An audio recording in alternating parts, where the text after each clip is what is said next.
That's a lot of what we'll, you know, expect to see going into playoffs. Yeah. It's almost a shame they have to fight each other here. This could have been... I mean, it's a taste. You could argue that this could actually wind up being the grand finals. Absolutely, I think possible. People would have had, like, before the event started, Furia, Spirit, and Falcons in that conversation. Falcons have not hit the ground running. Yeah. Now everybody is talking about 9Z. Only room for one other team after 9Z. Yeah, that's what I'm thinking. Winner of this fights 9Z in the best of 5. How about that? Sounds good to me. What do we get? Plenty of games left to play, and Fallen will find first blood in this enticing head-to-head. We've got Zontix out the cap play, trying to pressure this A ramp hold. Yuri in with one, and Fallen still fighting. Back from the depths of pit, he has stopped the bomb in its tracks. A wild move for Zontix, who is now 3 kills into this round. And Fallen was killed by Donk at long range in the middle of all that. That's Fallen who had bomb possession. Yakindar 1v2 caught out by the smoke fade. Good on Donk and Zontix to take that one by storm. Very fun move from Zontix to drop into CT spawn. I mean, obviously knowing he could just get right back up. And the trades are here. This game just has like so much I want to see unfold, whether it's from Furia, if they're going to continue to be kind of perfect as a team. I mean, there was that quote from Yakinder, you know, talking about losing themselves a little bit, trying to copy what Vitality are doing, but with different players. And like their style is a little bit different and can absolutely keep up. I mean, I think in some ways they have some stuff that's even better, man. Like some of the flash tactics that they use and how they draw aggro in one place, push from another. Like they're really, I feel like, pushing the meta still. So, and over on Spirit, it's going to be more of just a lot more consistent firepower, especially with Tanir having better tournaments now. Like that was always just a weird thing when he joined the team. Why isn't he comfortable yet? He's so good. We've seen how good he can be.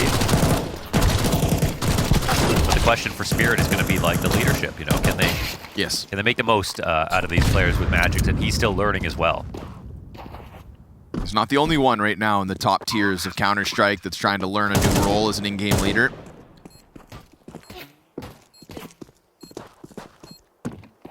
I remember seeing Dust have a take online when this roster was first announced, and the kind of criticisms for Magics were coming, or excuse me, Magics were coming through, where it's like, yeah, but this is a formula, and you know, even Richard kind of kicks off this pregame with a discussion that he doesn't believe in this iteration, like he thinks it's a bad idea, etc. But it is also a free move. You bring back players from the bench, you shuffle the roles into Magics. If it works, and you can kind of get this and build up from it. If it doesn't work, well, at least it didn't cost you a massive transfer fee. It didn't cost you any kind of a buyout. You already had these players ready to go. Yeah, the only thing it kind of costs you is like time with Donk. Yeah.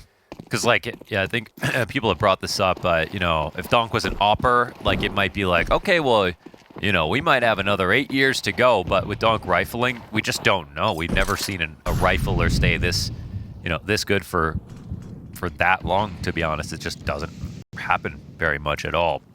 Like Nico is literally the only example of longevity in a rifle or whatever. So that's the only question, is like, is there a tournament window that needs to be capitalized on? Right. And then I guess, you know, the answer to that will be just how long does this formula get if it's not going to step up to where it needs to be? So, but they retain the power of friendship. That's for sure. Woohoo! Unfortunately, Spirit also have that. Or sorry, Furia also have that. Molodoy flashed wide with a teammate, but they step into the Lion's Den. You had 4 players for Team Spirit inside of that one. Magix walks out middle, just kind of hanging on to map control in the middle of that smoke, so it felt, but he emerges through, gives K27 something to chew on before K27 turns his position back towards Car, finds damage on Tanir, who is now almost as dead as Zontix, and so Shiro's gonna have to be a big part of this shutdown of Furia's attempt in the guns, and he will do exactly that with the headshot onto Yakindar. This is going to be a save call from Fallen as he looks to tiptoe this M4 away, but it's not even a guarantee with Zontix already here. Shiro just killed Tanir. Yeah, and now there's a 1v1 possibility. It's going to be a little bit unnerving for Shiro as he walks towards the window, leaves himself in a spot to get peeked. He might have to time this, and it looks like he'll find a good... Oh. Nope. Yeah. Won't even attempt it. Get out of there. Oh, that was close. Doesn't have the kit. Okay, yeah. No, the ops there to save. I don't think Shiro killed Tanir. I think Tanir walked into fire. You think it was who's to blame? It was a setup? Who's to blame? We'll have to watch it back from above. They're trying to collect insurance.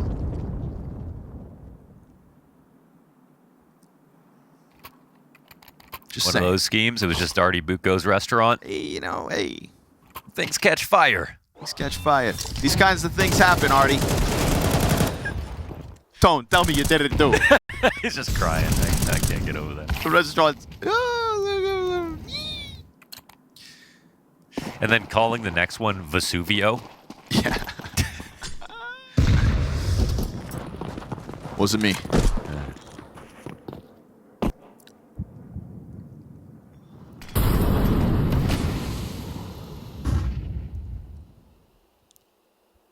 Good start. Good start, Spirit. And also, even though they had some rounds versus the Mongols, I was like, oh no, that looks a little bit sketchy. They did close that series out 2-0. That they did.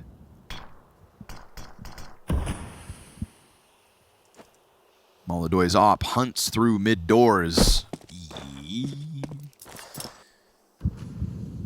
There's a lot to be done in this round, considering Fallen went heavy in the investment, gave that M4 over to Yekindar, and everybody brought forth Kevlar.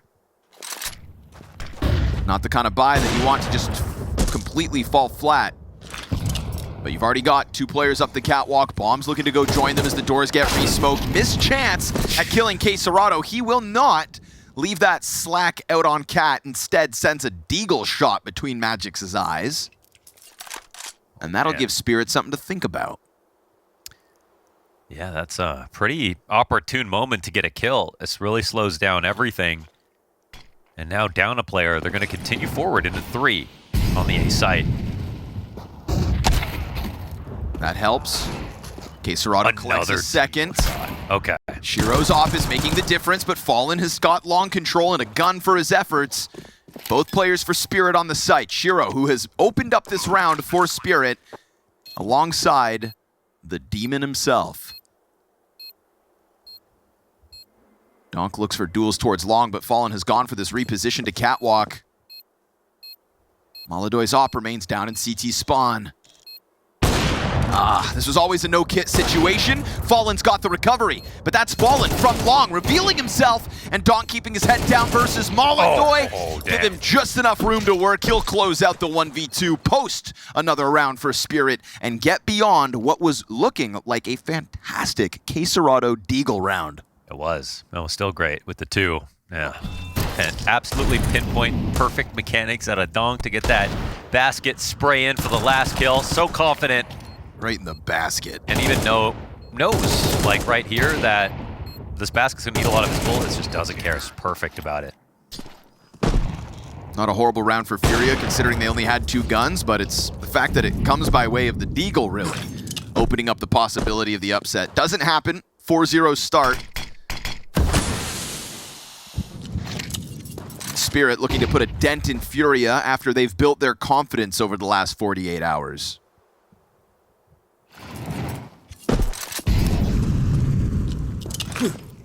A lot of that success from Furia here in Astana has come by way of K27 and Molodoy. We've been talking about the Molodoy graphics.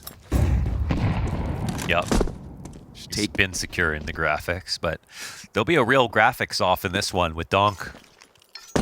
Here, he's already collected a couple himself. 4-1 at this moment. Yuri tucked in, hoping to go unnoticed. And that's exactly what he gets. Tethered perfectly with K27 from the back of sight. Magix gets this reopened momentarily, but his teammates left. They give themselves a smoke to play. The CT challenge is coming. Magix is now pinned in a tough spot and hoping that Tanir will take attention away from him. They know exactly where he is. They've got to. K27 kills Tanir. And Molodoy scoops up the Magic's hold. Shiro whittled down to 20 health, and there we go. Rock solid tethering between K27 and Yuri. That was a moment. That was a moment where Spirit just needed to go forward with the B split, that the Tunnels guys needed to help out while Magix was out there. And I thought the same thing about a previous round, but Tanir ended up getting the next entry to get into the site, and it was fine. Here they pay a little bit for it, and Furia get in the game. And in terms of pressure and expectations, I feel like there is actually something weird where, a lot of people are not extremely expectant of Spirit to play well right now. With the new IGL with like how things have been going. Like expecting Donk to play well every map, but expectations could not be higher for Furia. And the last 2 days, excellent start to show us that they're ready to actually put themselves in grand finals contention. But I wonder how just real that feels and like how much they're now thinking like, is that just free now that we're clearly good enough? Don't want to get ahead of yourself, but 5 rounds in, and Spirit just keep up the pressure to the B site. K27 popping up with 1 kill, got a teammate through the doors, but that teammate drops with nothing, and Yakindar now 0-6. Damn. As Tanir brings the bomb in, and Spirit will not skip a beat. Desk promised us that this game was going to be electric, and we have gotten some very fast tempo moves out of Spirit so far. They will not skip a beat here in this one, finding themselves right back to winning ways. Yeah, both teams go aggressive, and that always just creates for the most fun atmosphere possible. It felt for a while that like any combination of any team versus Spirit or any team versus FaZe was like going to be a good match. And then when you got Spirit and FaZe going against each other, that was like the best match you could possibly get. Legendary head-to-head. But yeah, I mean, it's the state of it is, I mean, any game with Donk in it, essentially, it's just going to be good. It's funny how many Spirit versus FaZe Legendary games there are, considering like the different versions of the teams even. Yeah. You know, you go back to Antwerp, like that was a completely different roster. Chopper, Dagster, hello? And yet true. Still. There is something to do with the org itself. I mean, even with FaZe. Yeah. Like even this version of FaZe. Like with Nachu was actually had some of the same energy. I thought that was going to sort of leave with Kerrigan a little bit. You know, this version of FaZe, I've never seen him hang out with furries before. Dude, they're keeping it fresh.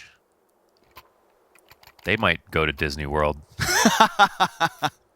Hey, man, when the going gets tough, it's nothing more dangerous than a desperate man.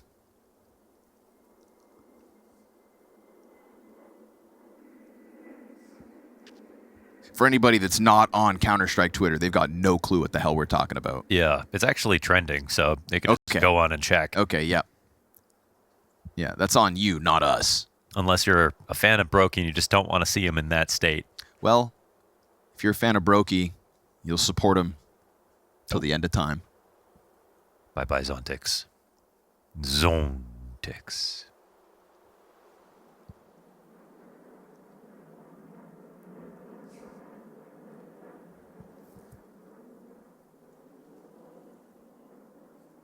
But yeah, I think if it does take a little bit of heat off of Magic's if Tanir just gets his form right. Because then their core is actually so strong that, you know, the worst thing you might be able to do is overcall a situation. Like, sure. There'll never be a point, I think, for Spirit. I mean, with Chopper, there was like a lot of structure and set stuff where, I think as Jane put it, Donk doesn't even have to think about what he's looking at. He knows how everything's going to be set up for him so that he can take all the best fights possible. And a lot of that's still going to be true, but I think you don't really, you'll have to overcomplicate things less if Tanir can get more multi-kills just straight up, because the player that they signed to get Tanir was supposed to be like an insane buff on the firepower front to Spirit. Yeah. And that's just taken a minute. And you know what? Sometimes that takes a minute to onboard a player properly. It's also something that we've seen them now go for a couple of times, right? I think you were looking for the same formula when you hired Zwe. And you completely stuffed him into different roles, etc. So it's an understandable departure from that. But it's like you brought in Zwe for the same reasons, because the way he dominated with Namiga in Austin. You bring in Tanir for the same reasons. Yep. And yet you could argue that comparable struggles for both those teams. Or both those versions of this same team. Where was Tanir before Spirit? Heroic. Heroic, right. Yeah. And he was like the best part about Heroic. He was so good. Sorry, and where's Heroic without Tanir? They got a young star. And oh, there we go, okay. they also had the power of friendship, I think. Oh, great. That'll get you far. Look how far it's gotten us, Mo. Yeah, you're a big friendship guy. I mean, I'm like, a big friendship guy. Yeah, like with teams, you're like, yeah, but like... I'm a big friendship guy, but Kerrigan should have left phase. What the hell? What the hell? That might be the first time that someone just said that out loud. I'm keeping it real. You tell me why he shouldn't join Falcons, and every argument you have is just emotional. Yeah, I'm with you. I think he did the right thing for him, which is that's kind of what you should do if you're a player. So I'm with it. And at the end of the day, Mo, we all die alone. The king and the pawn go in the same box. I'm not going in no box. Light me up, Johnny. Flashes over the long doors. Zontic's emerging as we get off of the tech pause, and we find Furia still trailing by 4 in a gun versus gun round. With no contest either, Team Spirit are like, oh, okay, that was easy. And we'll see where they go from here.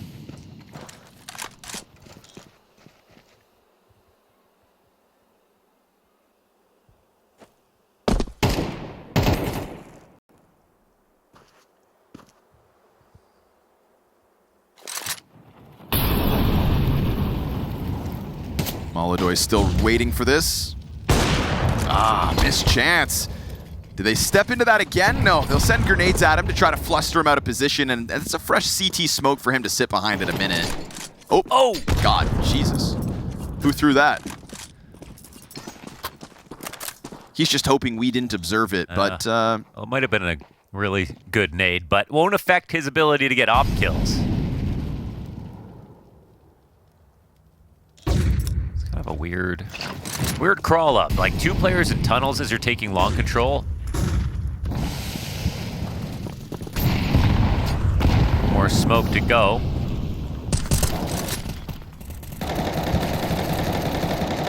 Interesting.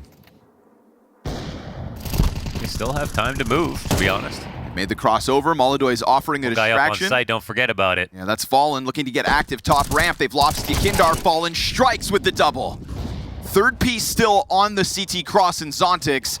Cat pressure gets caught jumping wildly, and now Shiro's going to activate, so they know where these last 2 players are at. Forced issue for the plant, and MongolZ can't stop it.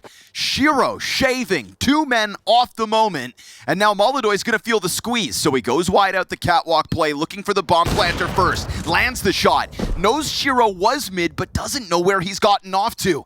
And Shiro, locking this in on ramp, is going to force MongolZ at an awkward retake timing, blindsided by the play. Big round for Shiro to come in with 3. Yeah, leave it to Shiro to save the day right there. I can't believe he scaled all the way up and around the ramp, and by that point, there was no way that MongolZ was going to find him. And, like, normally you'd see a position like that, and it's certainly going to feel like 4 players long, 1 player touches. That's what you would normally see. With the amount of time left on the clock, they actually had about 30 seconds before the exec came in, and Fallen was a guy who really made that a little scary, but I can't tell if everything was going according to plan for Spirit in that situation, or if there was some pressure or something else that was supposed to happen with their lower play that would have made that look a bit more convincing, but I don't think Furia really knew that there were 2 down there. Shutout Fallen for being able to seize the moment with the 2 kills on the cross. He is currently the best performing player in the server for Furia, which is not the formula that got them to this 2-0 pool. We've been talking about nothing but K27 and MongolZ as of late. No, Yakinder has been like, I feel like second to MongolZ even, but he's 0-7. A very bad map so far. But why, Mohan? Wow, 50 on the nose to Shiro.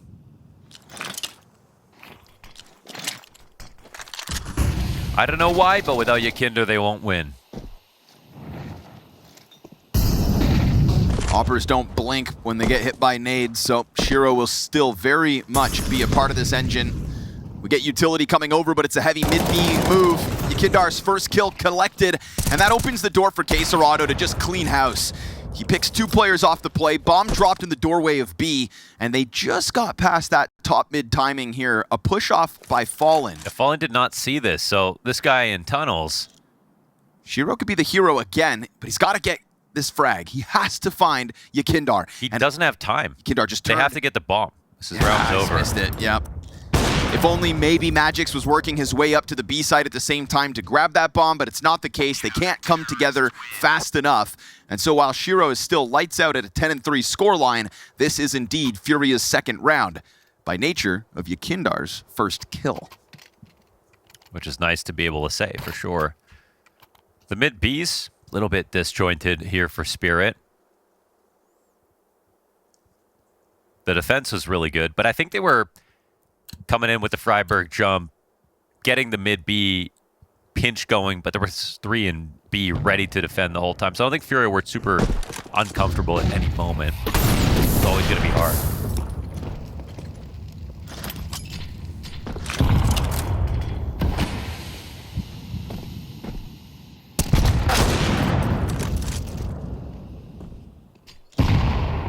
It's a dink upside the head to Shiro in a round where they are 2 players limited to Tech 9s.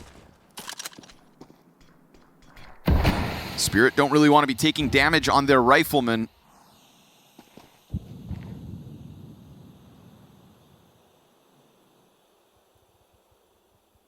There's a battle of the operas brewing here once Shiro's freed up from watching long, but with Fallen having that affinity for the push off long, feels like Shiro's going to be a bit too preoccupied to find fights out mid. He now starts to join forces with Spirit that look to go push the luck through the doorway. MongolZ's patience rewarded with an opening kill in round 9. Molotov in front of them is going to stall out Team Spirit, and it's at this point that Fallen starts to take that sniff towards the long doors.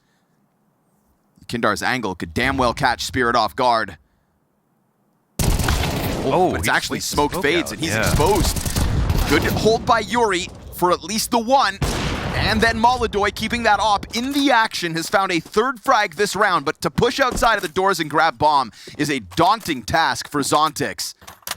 Got to bait out an op shot is what he's looking to do, but not going to happen. Oh, that's going in the body. That's 2 ops up here for Furia as they win another round. Took a second, but they're back in the game. Fallen actually left that second op behind. Oh. He picked it up. Interesting. I feel like with the amount of walkouts and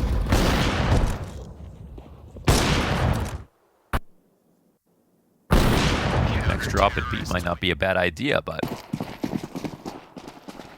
it's hard to outshine MongolZ. Especially after a round like that. I guess also they know they're going into Spirit saving. We'll call that MongolZ's most important sequence so far this map. And now Spirit will just wiggle around and spawn. Kill some time.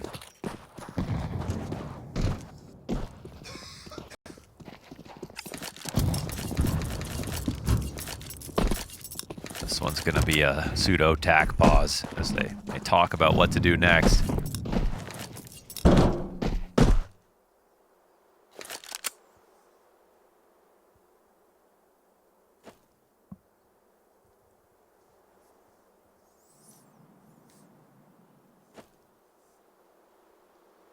MOUZ stickers. That's culture. That's ball knowledge. Donk Deagle in the background finds the 1. Of course it does. It's Yuri taken out. See if the MP9, yep, upgrades collected. K27.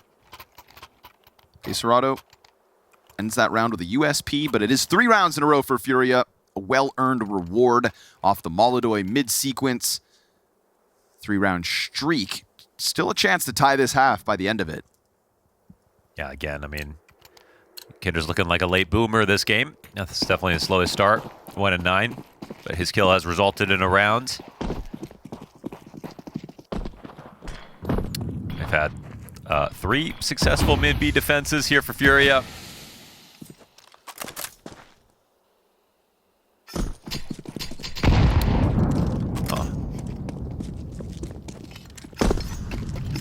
Okay. A lot of dysfunctional nades today. I think they're worried about the lower push, no? What's that? Sorry, we were looking at different things. Oh, okay. Don't worry about it.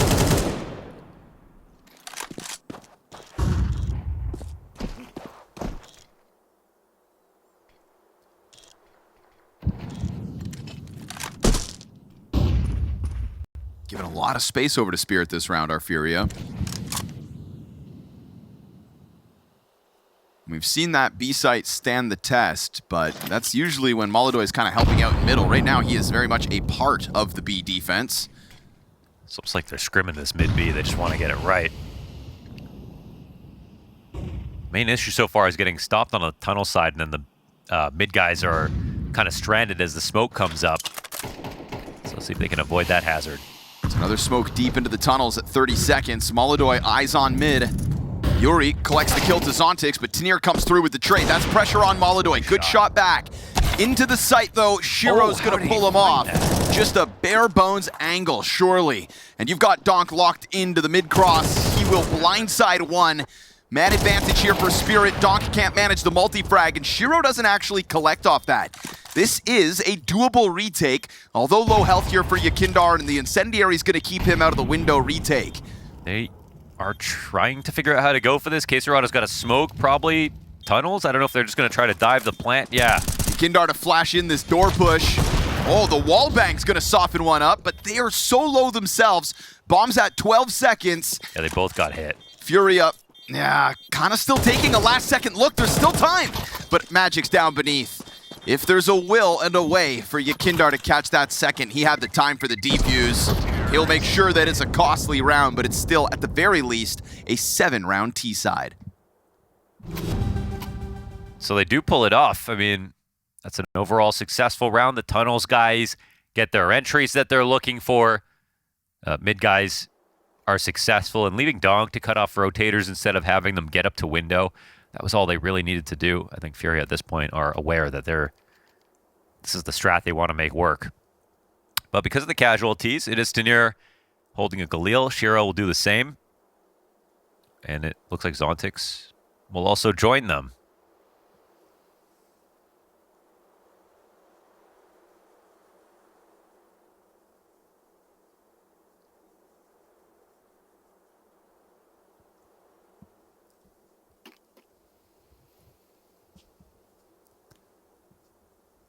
I think 9Z might be the best team at the event. Gah.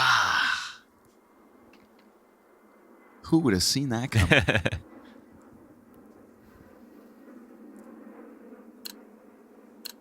Spirit a close second? Yeah, maybe. Furia third. MongolZ deep mid. Oh, he hit ball. Did he hit 3 or all 4 players? I want to say 4. Did he hit all 4? Brother. Shiro, yep. I think he actually skewered 4 of them, and Donk's on 1 HP. I just want, did they also nade from mid or spam from mid? I didn't see any other play. I was so ready for that to happen, Mo. I saw nothing else. Oh, that could have been one of those once-in-a-lifetime moments, huh? Is that the meatiest op shot in Tier 1 of all time?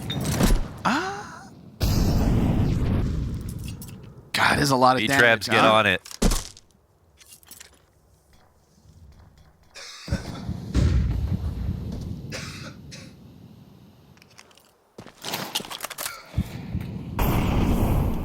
And every little bit of damage from now on is going to sting extra hard.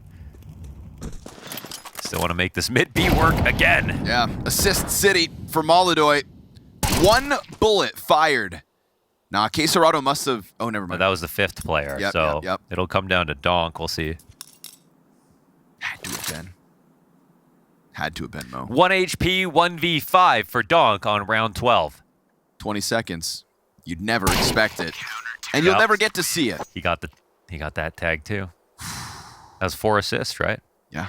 Well, 3. Well, 3 and a kill. Damn. A quadruple lineup on Catwalk. Kebab. He's telling them all about it right now. Said, you got to see this shit. I'd love to know how close that was to just 4 headshots. They had a bone to pick with that mid B, eh? They wanted it. It worked out pretty well overall for Spirit, but Man, if you got that kill, I would have flipped this table. yeah, Yeah, I would have broken something in this room. that's a fine. Crushed a headset or something. Okay.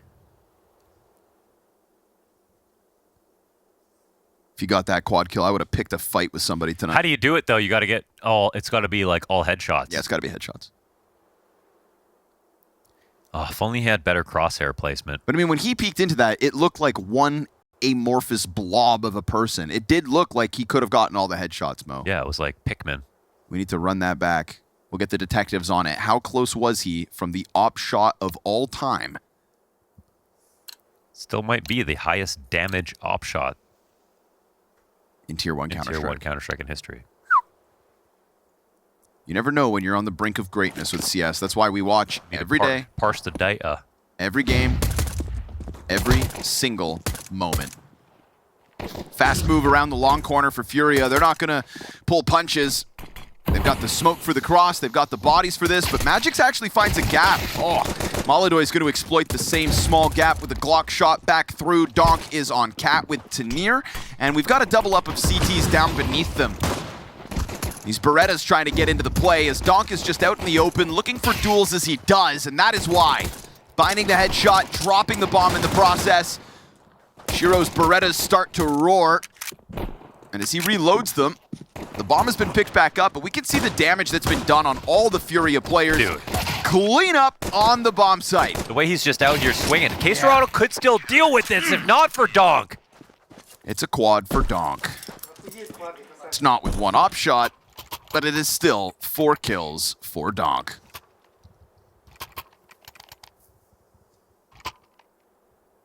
Up to a 13-8.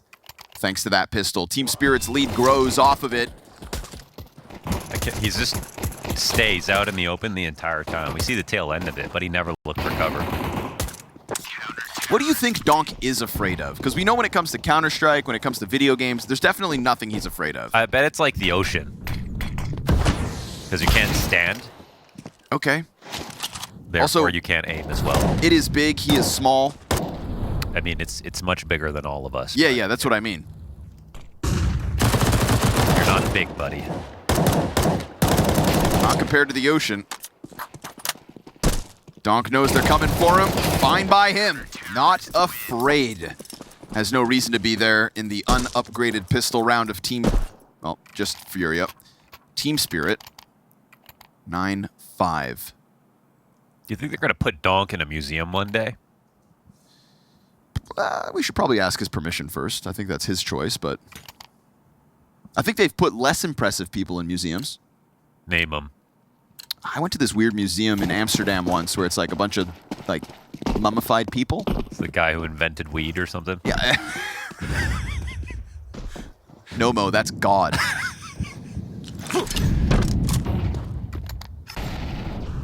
But yeah, I think, yeah, some people just, you know. All hype. Yeah, all hype. Well, Fallen's ranked higher in the greatest Brazilians than Dom Pedro II, who knew how to speak 23 languages. Yeah, but he didn't play Counter-Strike, so to hell with him. Yep, he didn't win MLG Columbus. He didn't bring an entire nation to the forefront of this global offensive.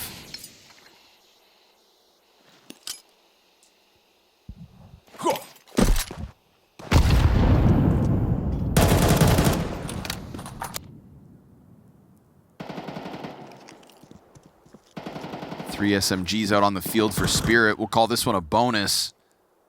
But just because we call it that doesn't mean they won't win it. It is a lethal looking round with the positioning of the SMGs. The long control Tanir has, rock solid, and the Donk opening kill through the Yuri smoke spam. See ya, sucker. And they're going forward with the push. They've taken over tunnels, and now it's just impending doom for Furia. They don't even know it. Kindar's been heard by Burning, and Donk and Magix combined for the crossfire.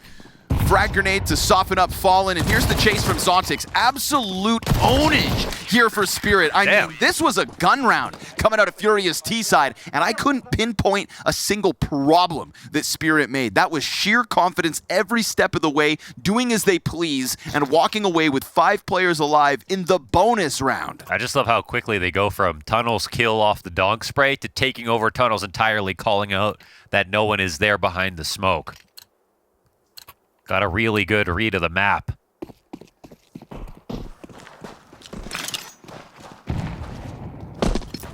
Donk's in perfect form, and that's what he's demanding of his opponents, but they're not keeping up.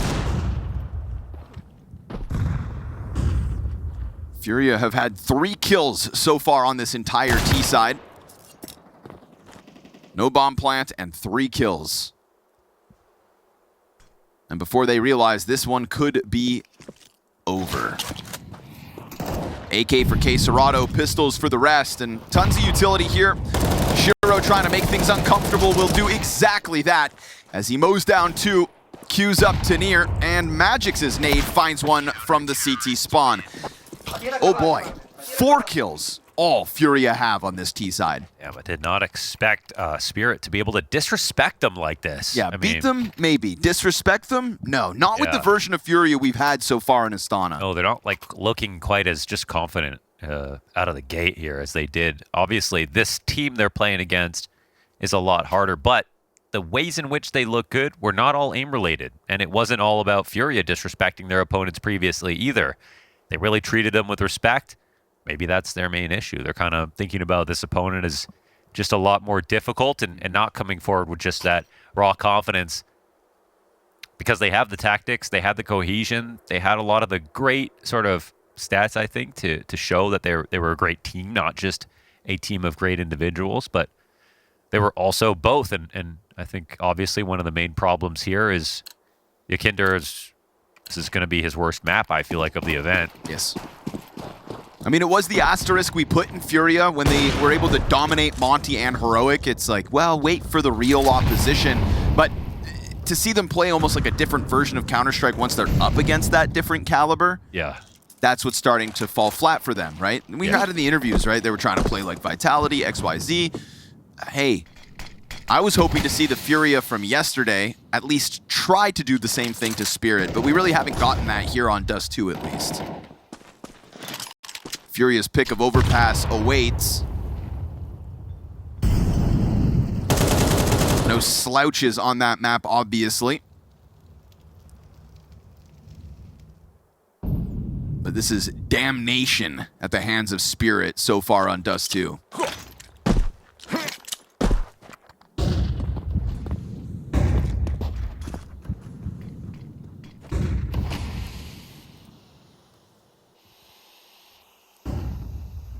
T-side off walks its way up alone towards Cat. MongolZ chipped away ever so slightly by the frag as his 3 teammates take control of Long.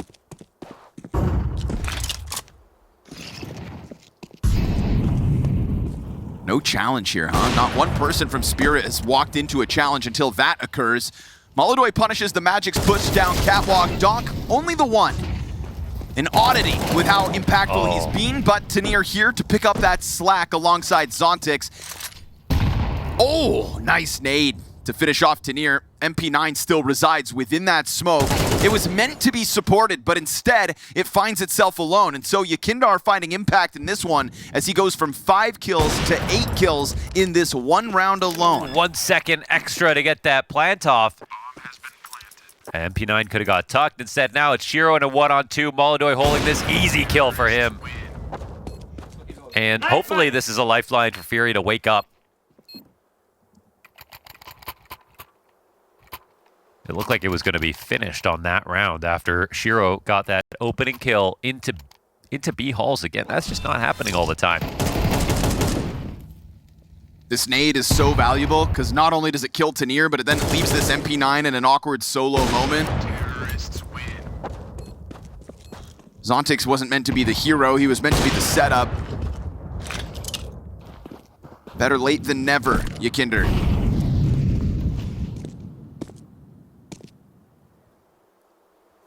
But never late is better. Fact.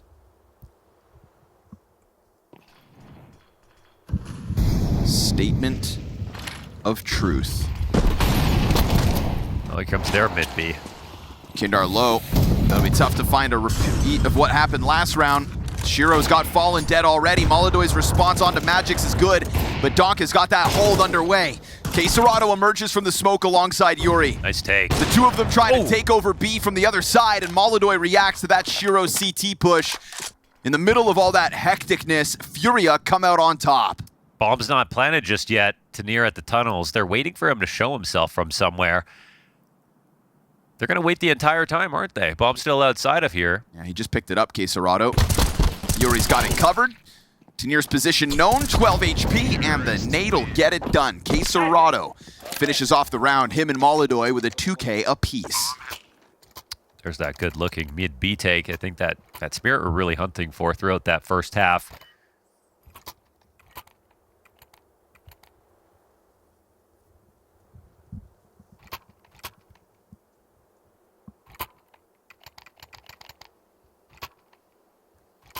The game gets a bit closer. I don't think enough to scare Spirit, though. They've built a lot of money up off all those first 4 rounds. They have the op on... Oh. I think he sold back to get the extra rifle? No. There's the op on Shiro, who's been an excellent right-handed Donk in this game. Yeah, there's a certain duality to these teams right now where it's like the Donk and Shiro duo versus K27 and MongolZ.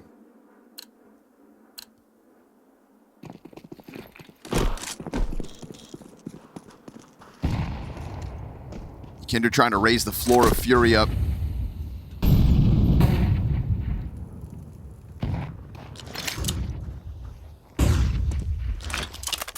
Tanir happy to step in front of this smoke and block off the doorway for now. Again, man. Yeah, a lot of nades are bunk in Fallen. this match. Fallen, Mo. He's getting older, man.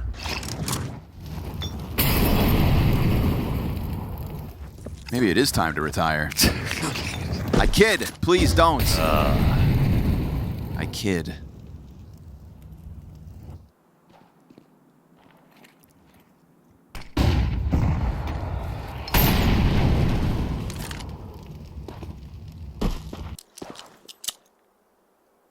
Tanir is looking to go through this smoke. It's him versus K27 if he does it.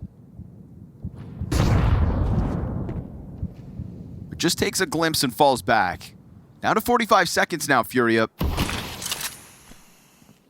Yeah, if he doesn't see the push in a few seconds, I mean, it's kind of awkward for K27. There could be someone there holding the door. But I think if he doesn't expect him to go through... Wait, what are they going to do here? Is he just going to lurk back to middle and they're actually going to go for the mid-B? Surely. Donk outside the window. Here's the approach, and it's an easy pickup on Fallen. Not sure this is going to work. They've got all their A players still. Here comes the cat play. That'll catch you off. In transition, 2 players exposed. Tanir hangs on for dear life as he tucks back down into the spawn. MongolZ's at least given a chance to go wide. Plant safe. Damn near caught both those CTs in transition. Good on Tanir to try to keep this one alive for Spirit. He could have just been another second victim of that cat push. Damn, double up on long. MongolZ's got him locked in the CT spawn. Tanir dead to that one. Now it's just the cat hold that needs to come through. Wow. MongolZ, good sequence so far. Back into the even 2v2. MongolZ, missed shot, and that opens the door for the push forward. What? He clips the wings of Magix on the bomb site, and Donk's checking Goose. Headshot onto MongolZ. He's gonna try to stick this. You gotta be careful with this swing. K27 should be okay, but all right. That's right in the dome.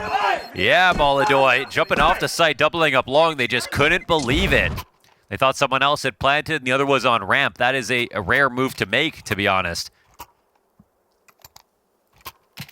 That's a sketchy recovery in a moment where it felt like Spirit, once Donk gets the 2 mid kills, have this round in their hands, but you saw the A players caught off, looking to run off to spawn, and that opened the door for Furia. The overall take wasn't great. Like, that Spirit made it a 4v2. They actually came out ahead on trades. They got the kills on the players who were faking. It was really just MongolZ's excellent little risk to jump off the site in that 4v2.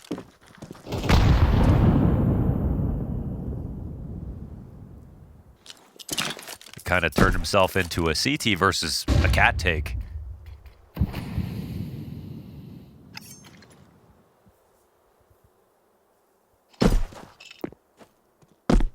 Furia don't look absolutely perfect today, but MongolZ does.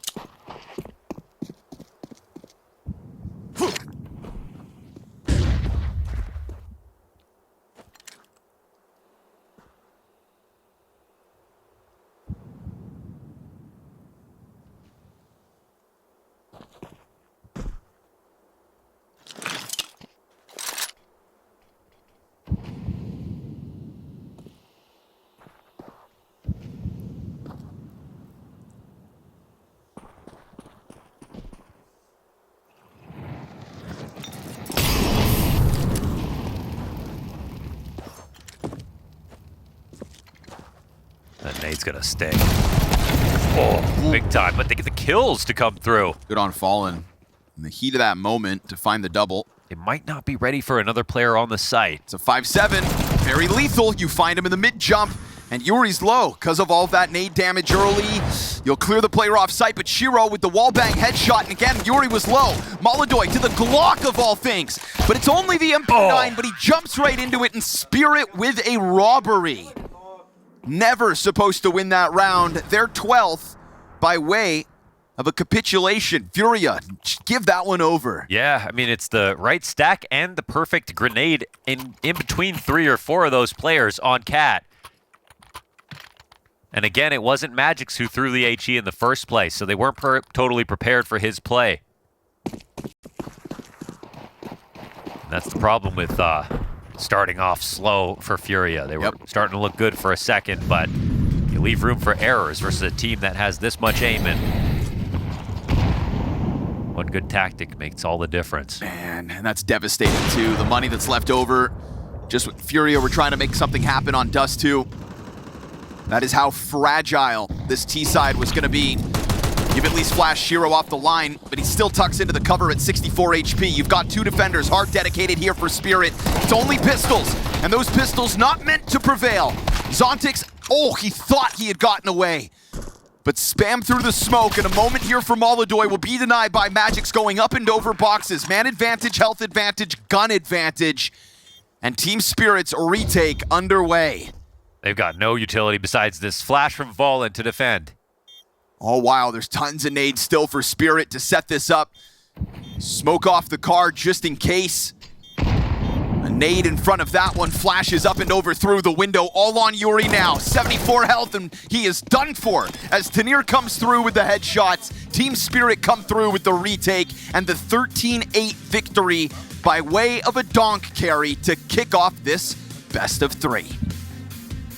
Yeah, it feels like a traditional story being told here. Spirit winning on Dust 2, courtesy of a monster performance from Donk. I feel I've done that one before. Yeah, dated ends in Y. Donk has a big game. I mean, what are we talking about here? Just totally annihilated the competition there. I will say MongolZ tried his absolute damnedest to drag his team across the line. I mean, he had some really good impact with the AWP kind of on that little comeback that they made, you know, towards the end of the first half, and really has... Astana is in fact the last time Spirit defeated Furia. Whoa! 1 year ago in the semifinal.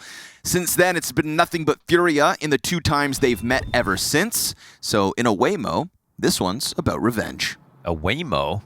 Yeah. Driving themselves to the finals here. Goddamn clankers. Taking our jobs. All right, well, I mean, off to the start of their dreams. Maybe that's actually why they got Zway. It had nothing to do with Vitality.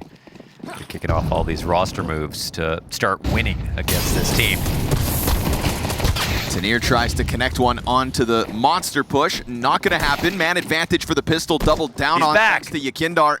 And off to the races. This guy took, what, 10 rounds to get his first kill last map? Maybe I'm exaggerating. It was a while. It was a while. Took him 3 years to get his first kill last map. But already it's not MR16 anymore. With a double. God, MR16. Remember how long games used to be? Years. Eons. Even. Overpass games? Oh, God. Overpass Virtus Pro games, MR16? Oof. Who's got time for that? Versus, like, complexity or something? Oh. God. Sudoku. Nice one, Furia. In for a T round on Overpass. That's how you want to begin.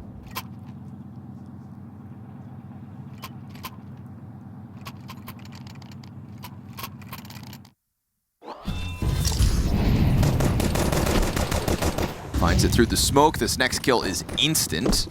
He did like a freaky little jump. Yeah. Little praying mantis hop. Super Mario.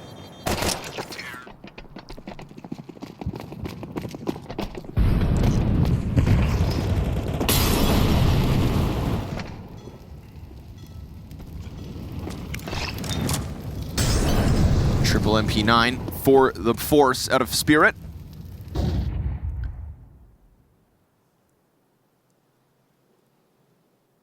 You have expectations that Furia push this to a third map, Launders? I do with the last few rounds of Dust 2.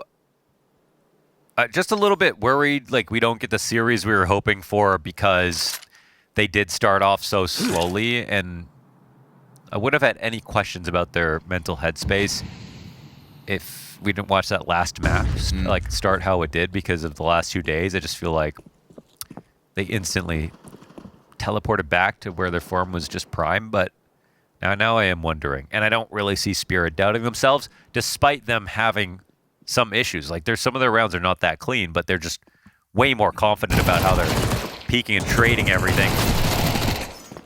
So another decent start, actually. This round will not be free for Furia.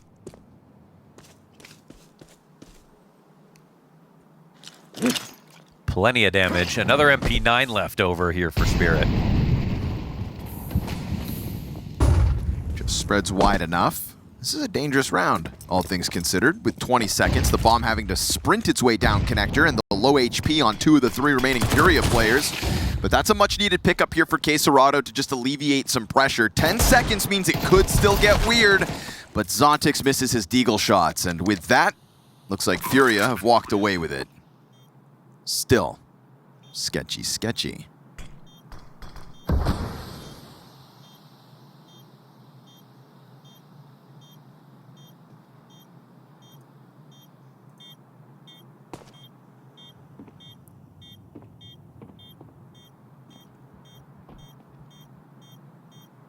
Hey, Launders, say something insightful.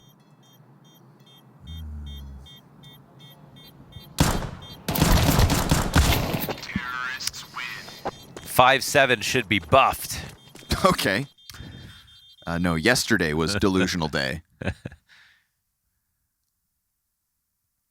Today, we're getting clinically insane.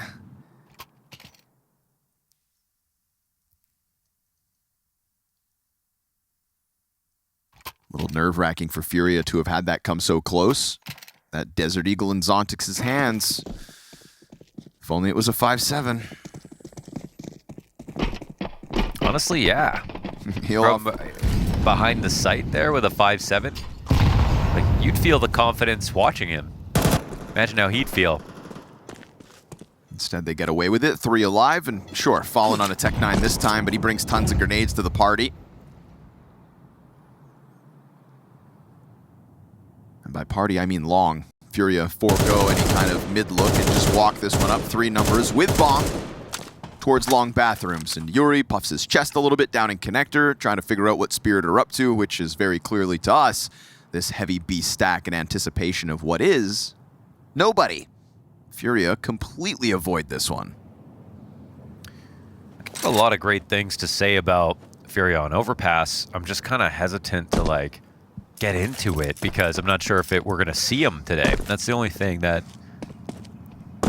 Okay. Well, like, Donk has seen too. But he can't really stop this by himself. Oh my goodness, right? Yeah. No, he will not. The one Tech 9 on the field is the tip of the spear. Going wide into the pistol spam at Tanir. That is also going to drop empty-handed. Not a single kill here for Team Spirit and Furia with the most perfect of T-side starts. 3-0. Perfect is the word that we're looking for, absolutely. He packed that whole Lion King? I mean, Prof literally packs a pair of shoes in the box. In the shoebox. Okay, listen, a bunch of us... got that kind of space, man. All of us bring a couple pairs of shoes, you know, especially the analyst desk. They've got to work full body on camera. Totally makes sense, you know, fashionistas. Prof brings his shoes to events in shoeboxes, folks. What are those freaks at HLTV up to?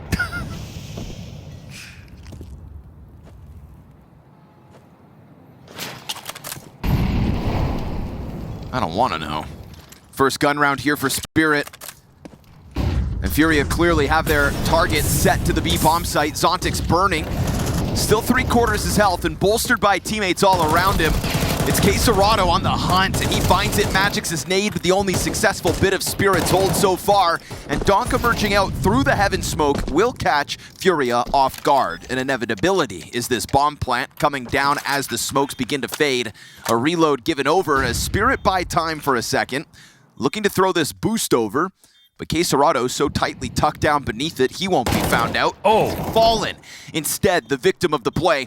Man advantage off of that one here for Spirit. The retake is now underway with no kit on these players. Gotta get going. Bomb hits 20 seconds. Shiro's off been found. K27 with the Glock of all things is able to finish off that clutch. And Furia's flawless T-side keeps on rolling. Yeah, that's uncomfortable for Shiro. 2 chances at the op shot. First one was harder, but the second one looked like a gimme, and so K27 will seal up that clutch.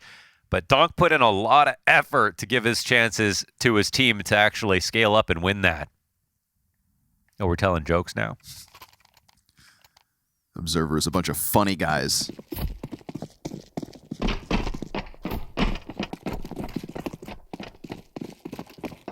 Funny looking anyways.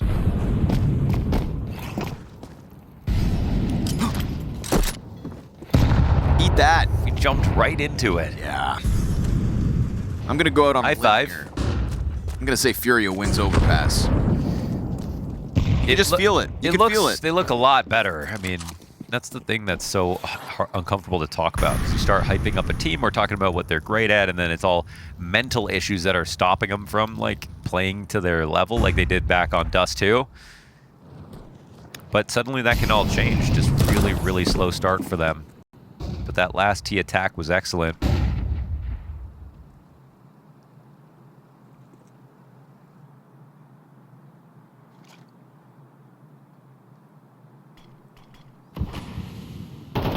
Well, this should make Zontix uncomfortable once the smoke fades, and K27's going to wait for the smoke fade to tell his teammate to throw it. Here it comes. Zontix like not even able to shoot his gun. He's just getting run over, getting his sight taken.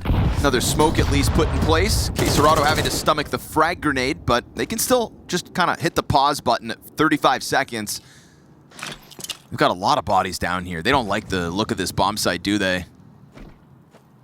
But a daunting task to pull away from it at 30 seconds with no info on A. Only at this point do Furia's players start to walk through bathrooms. They'll be lucky to find no resistance up there. Starting to hear that scramble, they know that they are ahead of this timing.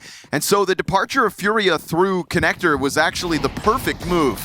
If, and that's only if, Spirit had some bathrooms control, things could have gotten weird, but they overstack B. Furia's alarm bells were ringing, and they had reason to be concerned. Make it a 5-0 start. It's pretty fine for Spirit on a round like this to just not die, and I'm sure Furia are going to try to test them, gently here just to see if they can pick some of these players off, because it will affect the buy for next round. But if not, Spirit's money doesn't move in a bad way. And they can even keep the MP9s and stuff if they want to. There are 3 of them, though. Terrorists win.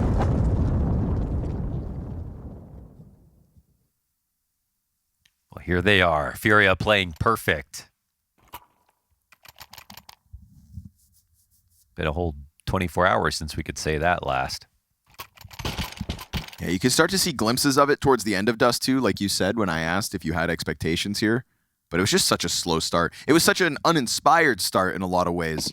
Uninspired in comparison to what we've seen so far in Astana when it comes to Furia. Yeah, no, it really got me down because like I was expecting just, everyone's expecting this game to sort of live up to the expectations and especially for Furia here in Astana. There's something special for them where, maybe they don't win the event, right? It's not really about that, but that they don't go out just playing badly because we've already seen what they can do.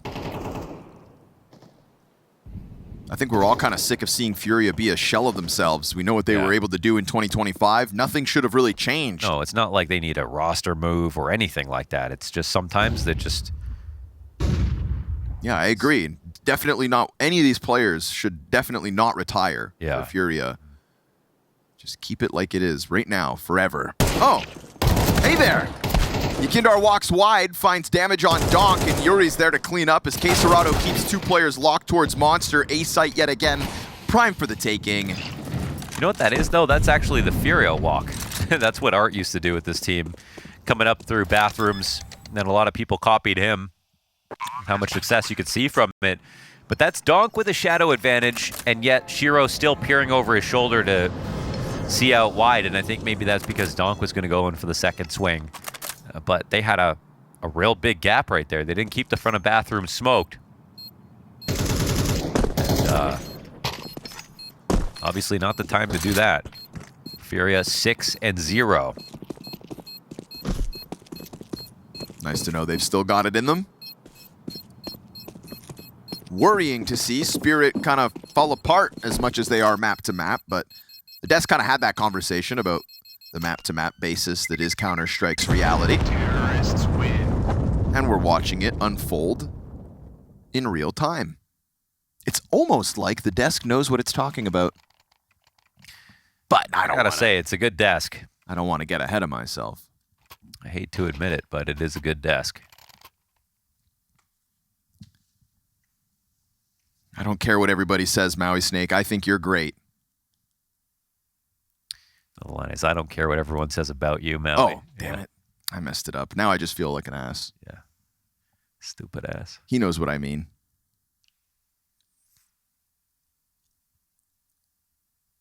Richard will smooth it all out for us.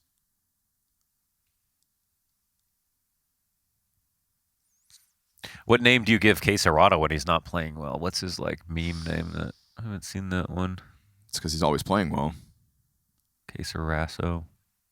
I don't know.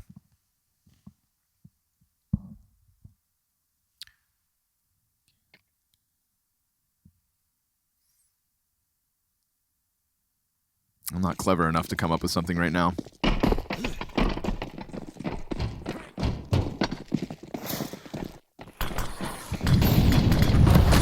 Come on then, Team Spirit. It's CT side overpass. You're going to win a round at least one round by accident. Usually that's the case, but I feel like Furia have this one in total control for the moment. We got a push off of the bomb site for Spirit, just trying to get frisky, looking to cement themselves at least a man advantage. They have had one successful opening duel in the first 6 rounds of this map.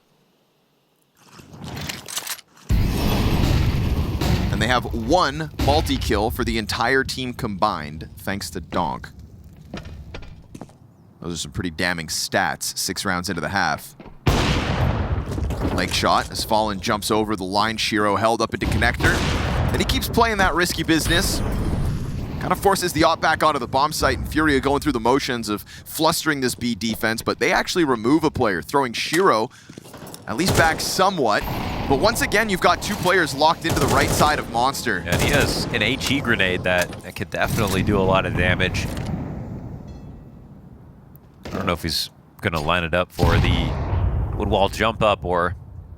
But man, Furia, they're taking a lot of time to get this B attack together. If this is going to be some kind of fake, yeah, well, needs to happen now, but also, like, is it going to really be that convincing without a player? There we go. I Nice. think so. Tanir finds Fallen and K27 trying to be adamant about taking this monster They can't duel. get this bomb back in time. It's over. Yeah, this round's kind of buns, huh? They've got all the money in the world, so a 3-player save isn't the end of this, but... bad flash. Just trying to get that kill after time. Moldoy survives. Spirit, get around.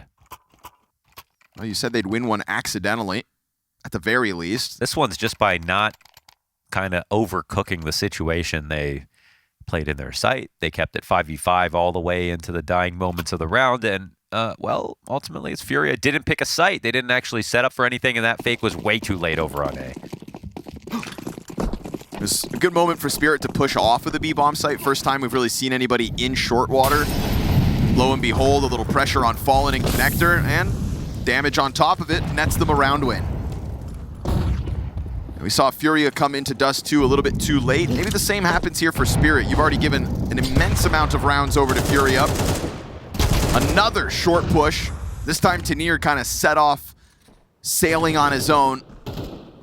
He will be the opening death for Spirit to have to stomach.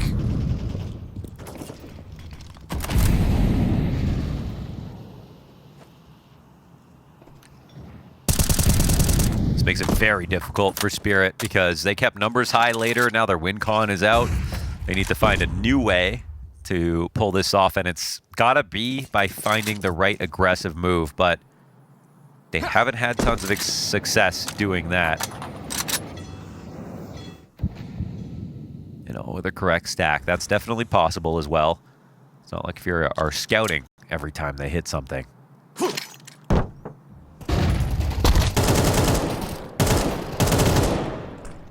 Serato wants that entry, but now working with 20 health. Yuri will surpass him on the push into B. Both of them now low.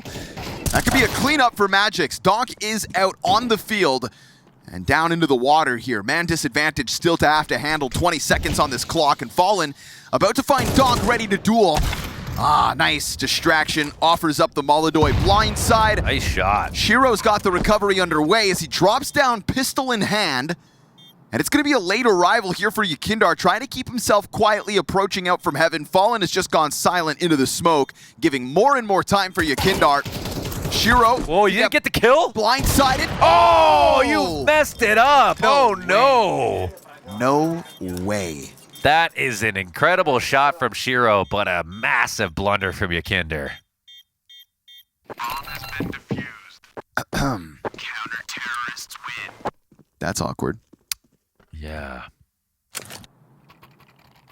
We'll see if it matters. Fair. It is only a second CT round.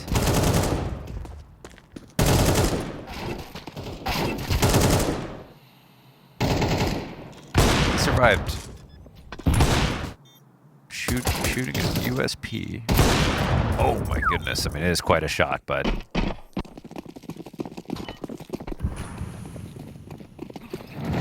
Fallen ends up looking a little goofy on that one, sitting in the smoke fade. And Zontix has just been dying every round. Okay, there's his first kill. Shot missed from Molodoy. Tries to go through trying to go through the monster smoke with an AWP. They flashed for him, but it was too shallow for Zontix's peak. And so, led to his own demise. Yakindar getting the headshot on Shiro. They find that boost, but it's going to be Zontix leaving a little to be desired on that one. He had the opening kill of this round. Gives man advantage back over to Furia despite Yakindar barely being alive, but Donk is so far removed from this B site. It's still going to take time for Furia to get into position. Bomb is over towards the club.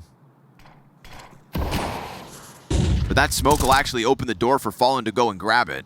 He was worried about a monster challenge. This gives him the chance to scoop it up.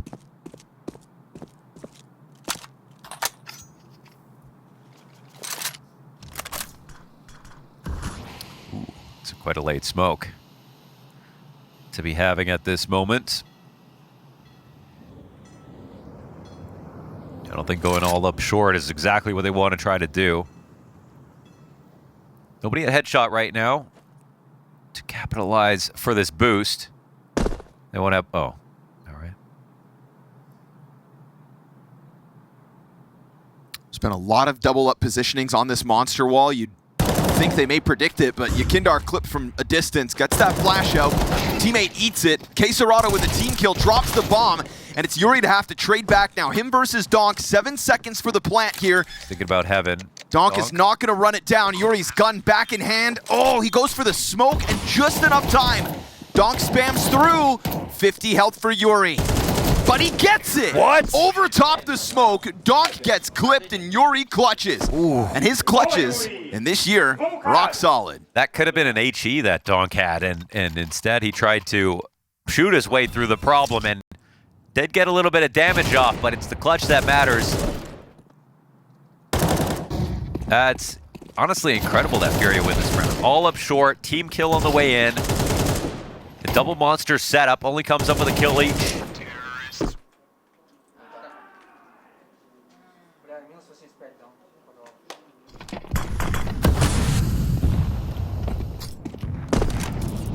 But the money's still okay somehow here for Spirit.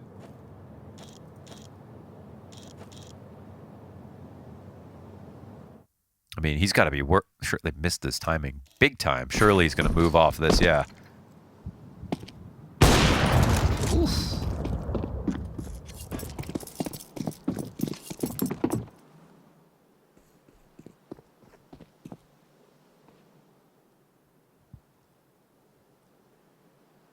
No kits on this round for Team Spirit. Yuri is now 27-7 in his 1vx clutch situations in 2026. Really? Yeah. That was his 27th successful clutch in 2026. That's crazy, right? That's awesome. Yeah. I love that. Yeah, I kind of made that offhand comment without the numbers, but just to reiterate, like, if he finds himself in the clutch, he's winning. Buddy sticks the landing. And he's got the entries as well, apparently. Him over Magic's in the bathrooms. Donk blinded again and again, and so this steamroll of a Furia push towards that A site keeps on rolling. Sure, Tanir will hold one back at B, but that is going to be fallen to plant uncontested. And a potential 8th round for Furia as they will gun still for double digits on the attack. They're in full control. I mean, when they lose, it's almost because Overpass T-side's so difficult. They're like, they can't pilot one home because, oh, it's like the position is really uncomfortable, or they've just tried everything and it's worked so far. So what's the, you know, brand new thing that they can do? But for the most part, every bit of their map control and they're just covering all their bases. They really know how to approach so well with Yuri inside of blue.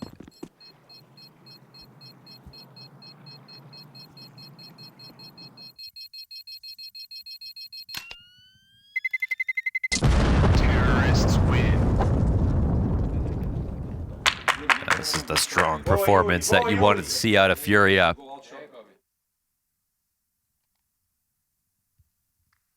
And Just to really remind- showing off how good of a team they are. Yes, yes. And that the last 2 days weren't a fluke. Like, we didn't just see them beat up some lesser opposition. Like, it was there in Furia's play for the last couple days.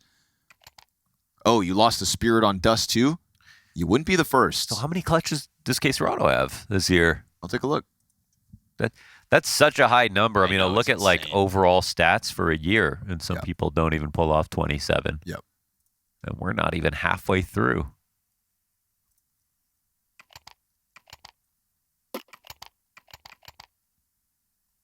K27 is 32-8 in clutches in 2026. Really? Are these numbers real? I mean, I'm looking at the clutch page of HLTV, K27 2026 time filter. That is volume. It doesn't feel real, Yeah, might not be. but could I be wrong about both?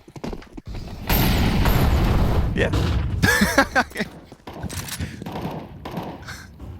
Let me check my method on someone who doesn't win clutches. Okay. MongolZ does. And gets openers too. Everyone on this team does it all.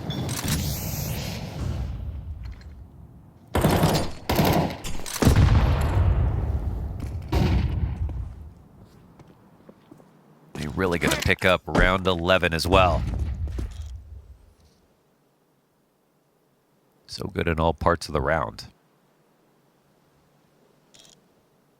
Fallen is 18-9 in clutches in 2026. Like, even that could be wrong. He could be at 30. I know what I'll do. I'll go look at ROPS. It's like, so you're telling me K27 and Yuri have won 60 rounds this year? That's a whole damn event. And yet... How many maps is that? And yet, not one event.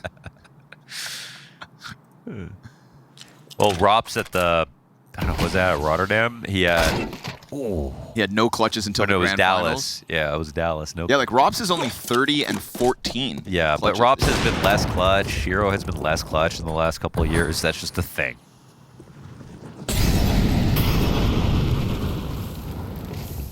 Burning Shiro out. Nobody there to punish it, so it's just damage. Again, Tanir just could deliver a moment. They have so little time. He's got a teammate to help. Bomb now crossing. There it is. And he's out in the open. 6 seconds, gets the double. Another one down to the clock, and Furia pay the piper. K27 not wanting to die after time will die before it expires, and Spirit will give us another hope for this T-side turnaround, but they don't look too inspired by a third CT round win. You got to play a whole T-side to come back. I mean, that's not fun. Rounds around, though. They do this 4v5. 3v5, actually, because of that claw.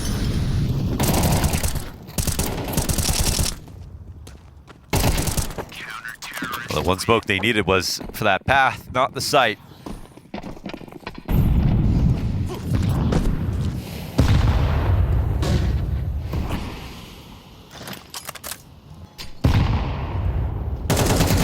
Ooh. Donk gonna make quick work of the connector play. Those two players give a bomb over.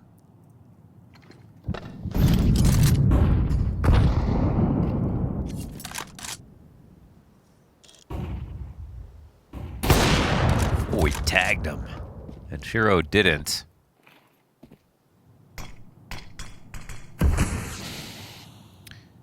Yakinder is going to turn the corner here and find a free shot, which puts Donk in a pretty awkward spot. He's sitting on top of the bomb.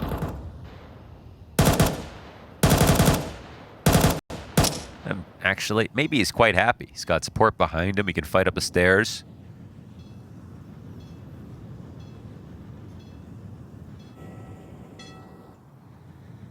.40 Tanir's got this top covered, but Donk's also just going to keep his eyes on it just in case.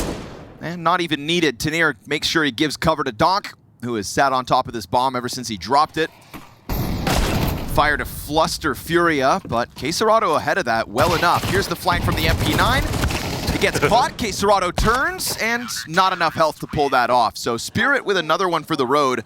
It ends up being a 4-round CT side here on Overpass. And Mohan, if I may revert back to the clutch conversation, I found the error in my method. Okay. On HLTV, they track your lost 1v1s. They don't keep track of the lost 1v2s. Okay. So when I said they are 36 and 7 in clutches, it's not counting the lost 1v2s. So he didn't win 36 1v1s or what? No, he has 36 clutches successful. That part's still true. But it's the amount of lost clutches that was incorrect. Which is how many? There's no way to keep track of it. They don't track the 1v2s, 1v3s, or 1v4s you lose. Still a lot of clutches. Still a lot of clutches. The number is still really high. That's normal, though. Put the asterisk on it. If we counted every lost 1v2, things would be different. No, you can't keep track of lost 1v2s. You're not supposed to win those. Right? Exactly. Exactly. Is 4 CT rounds enough? No. Only if it's a complete disaster. Yeah. If you're just watching Counter-Strike for the first time, Furia, they basically cannot lose this game. Well, wow, that was a curse. That was a huge curse. At least this map out there. Yeah. Yeah, I remember earlier this year saying that the MongolZ were going to lose a map to Overpass to Spirit, only for them to make the biggest comeback of almost their history. So stay tuned, just in case. Mirage awaits. If Furia can extend play. MongolZ first blood in the second pistol. Ooh! Just won't die. Gets the third. It was Yuri to actually pick up that first kill for the long push instead, but MongolZ gets the harder of the 2 kills. Oh no, he had a 3K in the end. Yep. Yuri sprinkling one in the middle of all that, so Team Spirit, if you do have it in you, it's not by way of the pistol round victory. He was like, I don't care what's going on above me. I'm going to take these peaks nice and carefully, 1 bullet at a time. Another headshot. Instant execution. Nice! Nice! And they're ready to send this one home.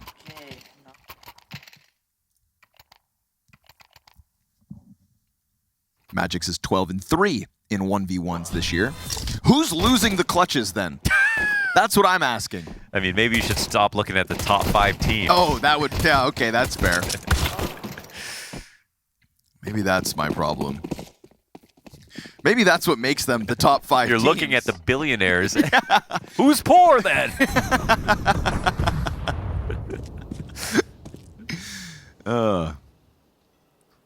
Yeah, that makes sense. It's a forced situation for Spirit. Waiting for an aggression is Donk. What's he looking at? Waiting for the long push that's just not coming his way. Furia no better.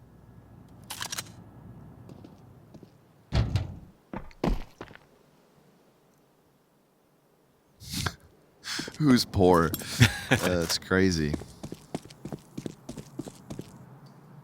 Spirit, if they don't win this round, that's who.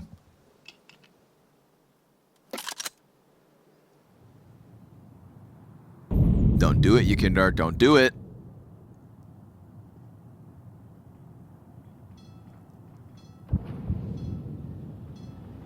Now it's the time.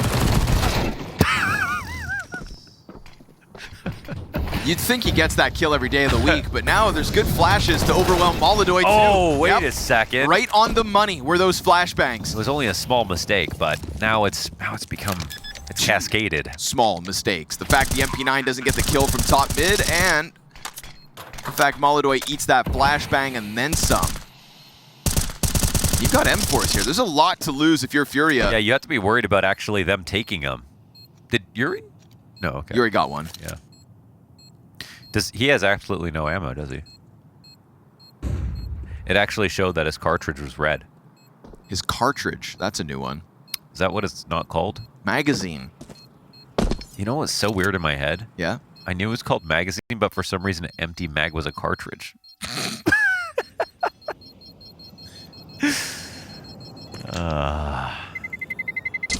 Terrorists win. The only cartridge I can think of is like printers. What about Game Boys? Oh, okay. A game cartridge? Wow, that's true. You're showing your age though, Mohan. Yeah, I mean, people don't really use cartridges as much anymore. Ink cartridges. It's about the only one. No, it's all lasers now. Ah, god damn it. Well, that's a disgruntling round to lose if you're Furia, because it was sitting in the palm of your hand. You had Zontix blindsided by an MP9, you mow him down for 80 damage, and he Tech 9 wrecks your head off. I said Spirit would be poor if they were to lose that round, so they'll avoid the loss. Coming to this one with 3 rifles, 2 SMGs, and put Furia on notice. Yeah, it does make it a little bit tense for Furia. Just only a little. Not getting the conversion, which was supposed to be free. A lot of good entrying players on the other side. Just don't drop chances like that.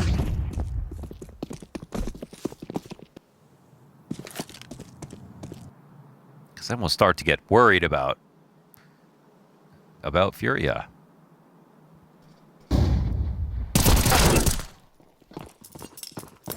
MongolZ given a chance to retreat as Tanir goes on the chase.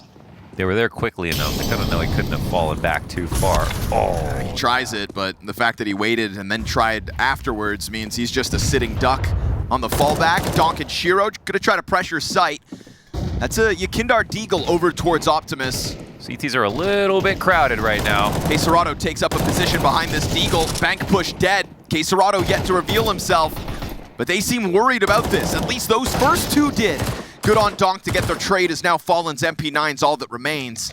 Bomb plant on the other side for Bank, and that is going to be Spirit to make quick work of Furia's A-site setup. That was looking pretty good there for Spirit. And that's MongolZ getting a first kill, getting out, but yeah, it wasn't going to be easy for him with the way that they had spread outside of bathrooms. There was no timing to simply leave. He just had to pick one moment where they would maybe think about switching to grenades that they weren't watching his fallback.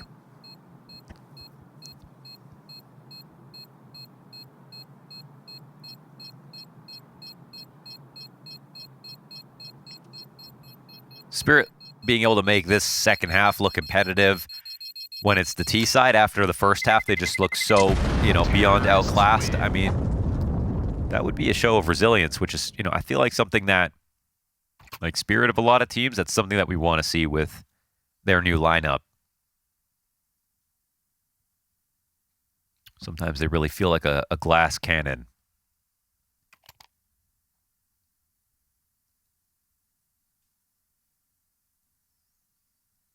But it can just be such a deadly pack on the attack. It's true, but it's like if you, you know, it's like as long as you have that Ykinder moment, if you don't fail, right, that little moment, of course Donk is going to kill you every round, every day of the year. Yeah. Zontix has 3 kills, and that 90-degree Tech 9 headshot flick was one of the 3. Yeah, so it's true. Their punish game will be A1. Furia's team play, I'm sure, will be A1, but if their aim's just a little shaky right now, they will absolutely suffer. A lot of bodies on this site for Furia.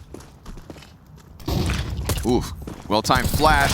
M4s should always prevail in this situation, but that MP9 is looking to make things different. And down it goes. No, actually, Fallen last to bat. It's a good amount of damage on 3 of the survivors here, but it's a triple kill for Magix as Team Spirit start to close in on the 9 rounds Furia have, most of which from that first half. And this is the moment right here. Out of the losing the conversion, now we're in a buy save, but it's the first full good buy here for Furia. And they could just win out from this round on. Could. Definitely. I mean, this one's to save the economy. Just so much extra goes into this moment because they come in with no kits, no head armor. Not everybody has grenades. It's actually critical that if they lose, they save. That's just the one thing I'll say. Loss by full elimination here for Furia would be a total disaster. Change the odds of this match drastically.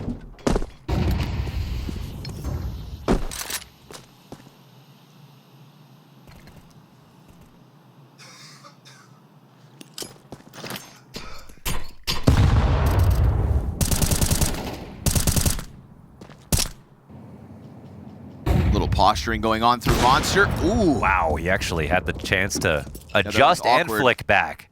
It's awkward for a second, but Shiro doesn't even get a shot off, and MongolZ's got him done for in the head-to-head between the Oppers. Zontix takes a peek towards B. Operating on his own right now versus 3 players on this. Blindside the one throwing a nade. Are they not watching that what properly? What a double. Oh, they had 3 people there. No one was watching short correctly. Whoa. Back to the 3 versus 3. Magic's on that op now, trying to work his way up long. Yakindar commits into the smoke of bathrooms, and MongolZ peels to near off of it. And this push into the bathrooms, meant to catch Donk off guard, instead gives him a chance to just go back into the 2v2. Fallen has 1 magazine of M4 running up from lower sight. 15 seconds to this clock. MongolZ 2 kills deep already on the round. Bomb has got to push in. Donk toying with it. Magix has got to run over, pick that up, and commit to this bomb plant. Looks like he'll get away with it. Fallen hesitates for a second, but still on the scene, swift enough to collect Furia's 10th round win. Yeah, he knew the advantage he had running into that. Of course, if it was a fake plant, maybe it gets sketchy, but there's not even really a good swing after that, so nice checkmate move there from Fallen. They couldn't get past that op in time, and MongolZ, that's a big round. Kind of saves it. Ykinder doesn't get his kill again when he's trying to hold in front of bathrooms. Gets the pick off on long. Very hard shot. Single scoped at that distance. With Shiro looking at you, which I don't know what Shiro saw. But I'm surprised he didn't get a shot off.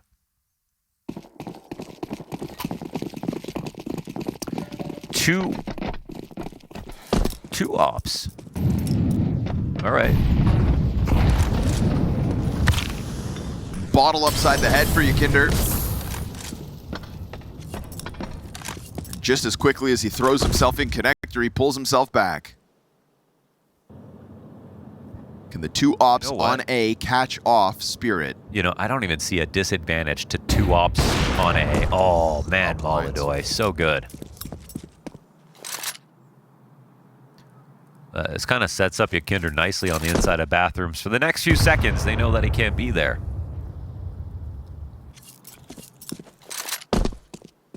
What truly is the downside to 2 ops on A? Like, it's just so much room for both of you to have so many angles, great shots. Yeah.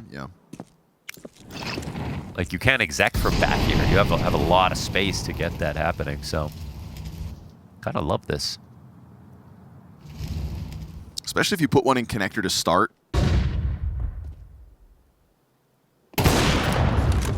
Nice one. Easy does it for the Now 5v3. now they're confused. They see both names in the kill feed. Still long control for Spirit. And I love the move from Yukinder. You really can play free right now. You got your long totally covered. And time is gone.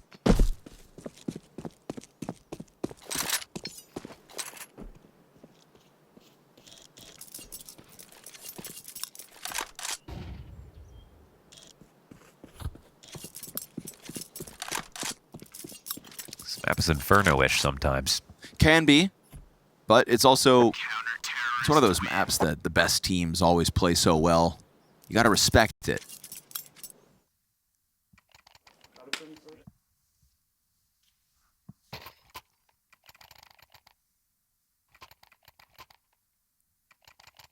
It looks like there's candy in those things. I always wonder.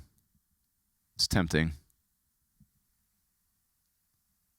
But it's probably like you take a bite, you could die. Kind Oh of yeah, thing. 100%. Yep. It's like ice packs. Wow, Right, gotta make it right, look so right. tempting. It's felt like Furia were going to win this second map and extend the series since they had that domination of a T side. Spirit make it interesting momentarily, but it's just really that force buy win that's extended play somewhat. Furia's double op evolves the defense to now being 2 rounds from victory. And they're going to hang on to that double op. It worked so perfectly in the last round, and that's before Yukinder even had to reveal himself down in connector with any kind of opening shot.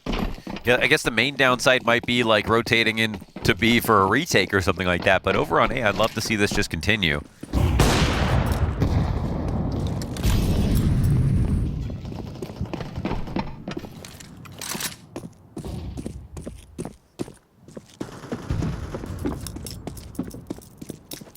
Oh, hello. Oh, you do not want to be here now. He's just dead. Whoops. I don't know what Too happened there. confident, yeah.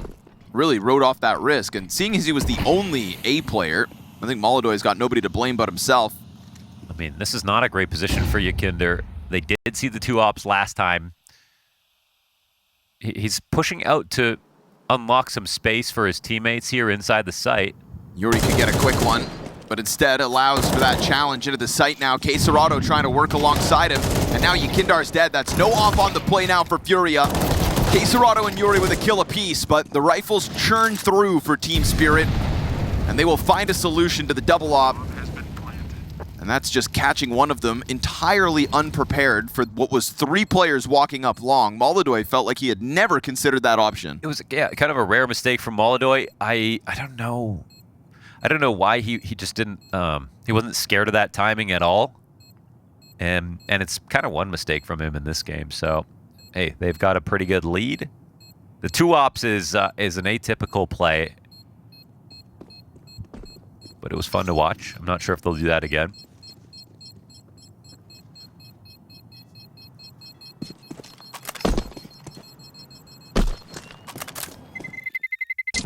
Terrorists win. Well, they won't even have the ability to buy 1 op actually this next round. Unless K27 wants to raw dog it. Glass cannon, lurker op.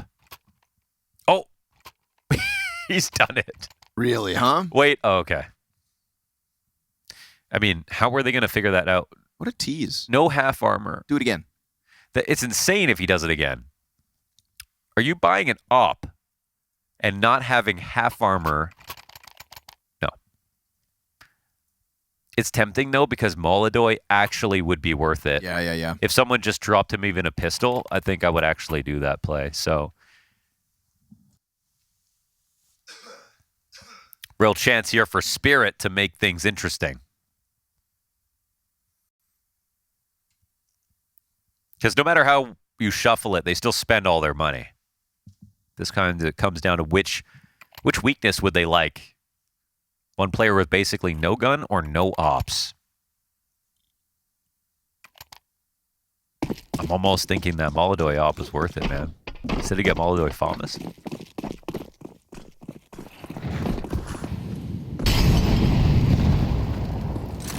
3 players at B for Furia out of the gate, and Fallen's one of them on barrels. He's got Donk to try to duel with him. Oh, what is that? That's gross. Everyone's dead. Oh, it's gross. A 2K back on CT from Donk on that entry. Dude. And the round is gone. I mean, the time between locking on between those heads.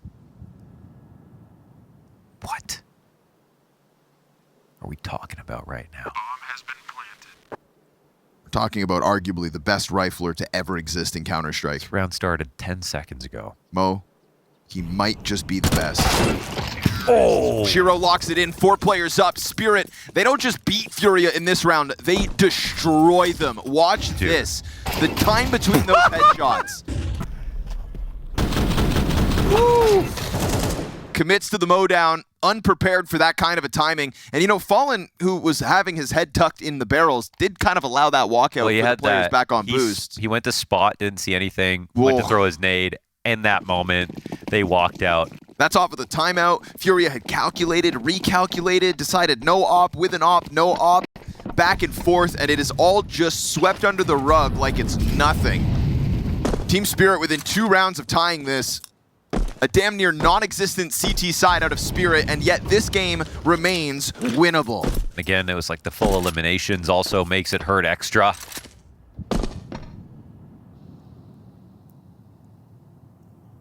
And right now, Spirit are not going into the stack. B is the right call. They're sitting back and waiting. They can sense the CTs are coming, and they're correct about it.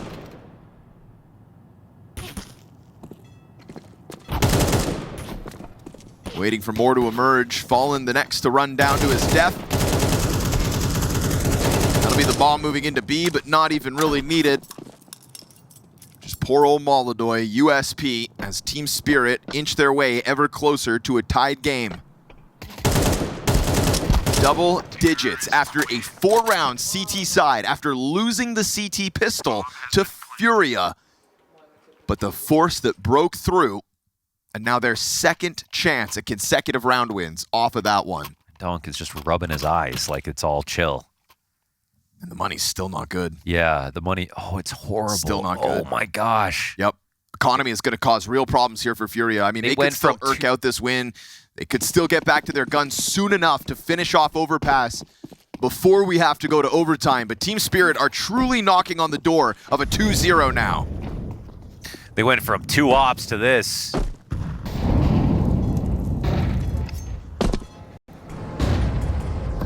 And to be fair, Team Spirit did not try to do too many of those B plays. That might have been the first time that they full committed to a contact explode, and it's right when Furia are expecting them to go for short control and something slow.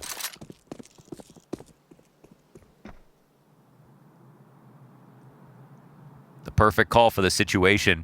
Last time they also let Zontix walk into B for free by not watching this correctly, despite having so many players. And now actually they could call off that flash. There's definitely 3 towards B. This can speed up Spirit in the right direction.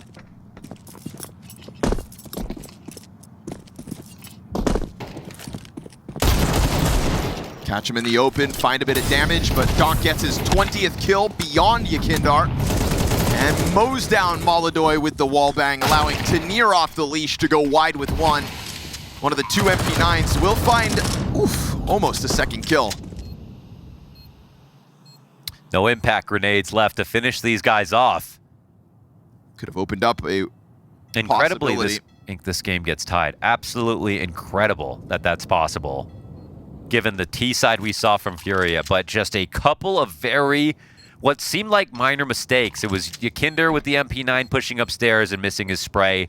It was letting Zontix walk into B and get 2 players while he was lurking just to get some information. Then that 2K spray down, the smallest gaps that Spirit punished them on. Little bit of a shaky spray here and there. The rounds that Furia won were off the back of a lot of Molodoy op shots.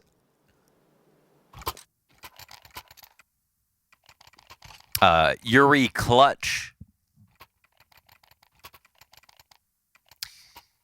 And winning the second pistol, that should have been where it finished, to be honest. I mean, converting the second pistol for the 3-0 start would be the difference between a victory right now. yeah. You know, we can They play did it. what if That all was we ripped want. away from them, obviously. Yeah, the money got screwed up, and that's. I mean, Yakinder's having a better game, but it's not like a good game compared to what we've seen from him so far.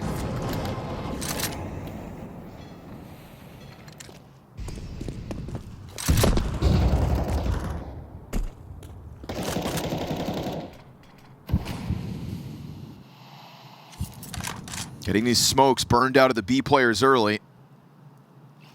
Yeah, I think Furia know in the back of their mind, Spirit are going to be very tempted to do that.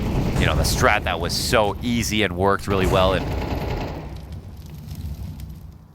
it can be the call of the void to prep yourself to go for a monster hit. And the fact that they're abandoning it, I actually really appreciate. Right now, Furia don't have anyone pushed up bathrooms. Spirit have short water control. I think this is a brave move to make if you're Magic's, and it's probably correct. The only thing about it is that MongolZ is back on an op. He's sitting on the A site. We've seen MongolZ caught off by the amount of distance that Team Spirit. Yeah, if they moved. let him go up short, Yep. or long, excuse me, he's going to Spots see it. him. But he least he can't get knows. back on that line. There's an op there. Bomb included. Yakindar's pushed beyond the half wall. Tanir tucked in, and they double back. Donk, No. oof, almost meant to recover. Tanir, the second victim here of Yakindar, doing good work with the AK. No longer shackled by that secondary op, and with 15 seconds left over, Team Spirit finally, once Furia are back on guns, forfeit a 12th round. Magic's late to the B bomb site, and Yuri's rotation downwards already here to stop it. There it is. It took them time to get back onto the guns, but once they've got that full buy-in, Furia find 12. I mean, it's Yakinder, just like we talked about, man. That's the moment that we've been waiting for all match. He takes out Donk as a second player. Spray initially looks like he might even give that up to Tanir, but he's lucky Tanir's not ready for anybody to be pushing past his teammate outside of the bathrooms. Sorry, Donk. And then Tanir comes in and gets killed too. That's just what Yakinder can do, but just has been struggling with a little bit.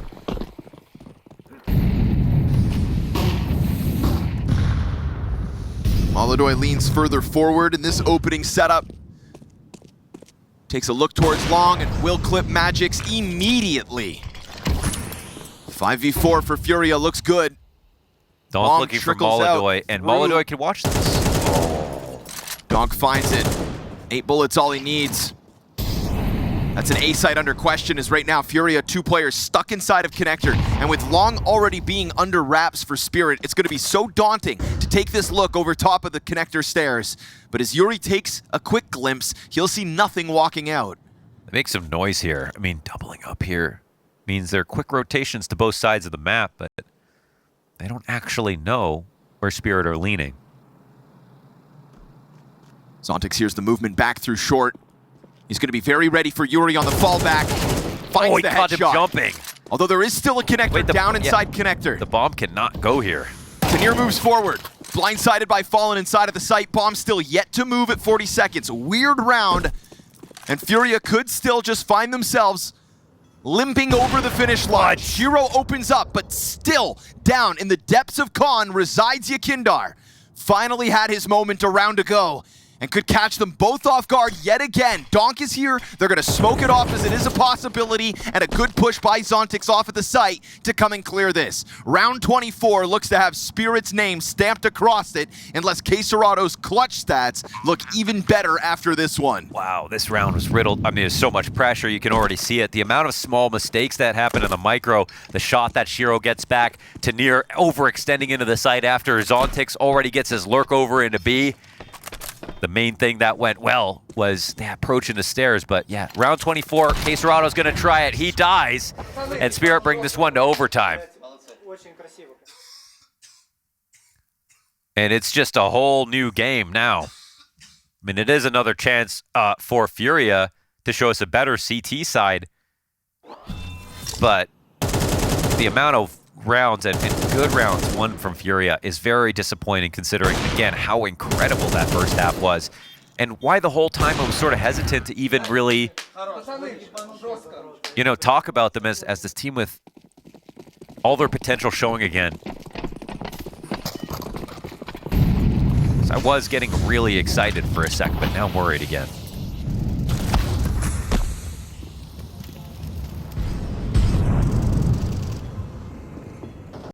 Zontix hears the stomps inside sight. They've allowed him to walk up like this before, and again they have their guard down. They are lucky Insane that he doesn't hit that kill. Like, how can that timing be open every round? This is Furia on Overpass with gaps in a CT side of all places. Wow. Boost disassembled. Nade goes over for them. That'll have to be Tenier stomaching the damage. We hit the minute mark, and Yuri looks to add himself to this B defense. That would have been a bridge too far. One more walkout like that, and it would have been full tilt city. K27 setting up a smoke to defend a B pop. They are throwing some flashes right now. Careful with these timings. That's a good flash to interrupt. Fallen ready for the fights. Good trade back from Magix. Yuri's got him from barrels, and K27 here. Yet again, these two tethered. Tenier trying to work his way upwards, but Shiro trying to force it out along the side of smoke. The lineup was right there for the taking, but MongolZ's off. You can see it in his face. He knows that one comes close, that spray could have just come through. Instead, it's Furia to strike first in OT. Lucky to not get killed when the short walk-up took place. When it came to the B-pop later, it's just better handled here for Furia. Excellently done from K27, slick rifling from that headshot position, and a one-round lead. They're probably thinking this one should be over, but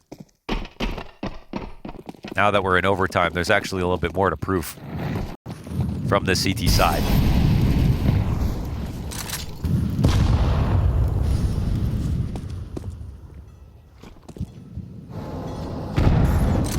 It's a big press past Fountain here.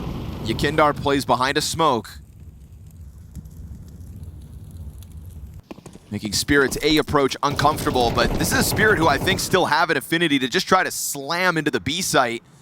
And with this forward Fountain setup, it does just leave two players inside B. It's key to watch that smoke timing because that's a deep one, and they're not actually in front of it right now. So they'll replenish it. Zontix gets taken out. Nice forward move by K27. And just sat here waiting the smoke out as now we get this push by Yakindar into the T-spawn. Defense better get ready to stop it. Missed Molotov on short. Nice. And Fallen's going to be just as swift as K27 in terms of taking heads off. Donk wants to get in on this, but Flash is finding their marks. Yakindar's flank collects, and I mean totally surrounded inside of the Monster pipe. Monster turns into a graveyard for Spirit, and Overtime's got nothing but Fury around wins coming through. Yeah, just the two. Again, though, they kind of want to make it a clean sweep here, just in case. Shiro's down to a Tech 9 to defend. Finally, Furia starting to open up a bit. And it's a nice antidote to their problem to have K27 out on short. It is Spirit trying to just add repetition to what has worked with Zontix. It's funny because Zontix had a bad start. He's only got 9 kills in total, but so much impact off of the amount of space he was able to take early toward short, walking into a site twice on the T side to get rounds both times. And it almost happened a third time, but K27 just simply didn't die on that peak.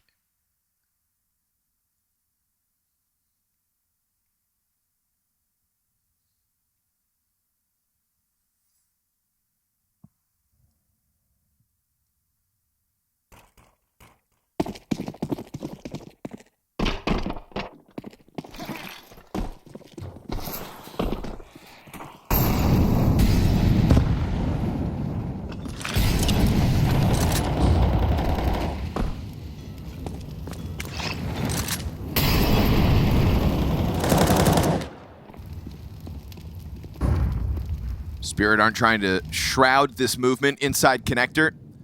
MongolZ on high alert and very prepared for the peak. Right yeah, back that's the re-peak. I love it. into the headshot on Magix. He'll go. It is a flawless CT side being queued up by Furia at the moment. And still with a member towards long in the form of Yakindar. Retaining that confidence that makes him stand out, honestly. He's talked about this as well. He said he's always going to be confident, and his style of repeaking had to be refined a little bit, but it was a good example of when he could get away with it. Whoa, fast step from Donk. Kinder's going to be listening in.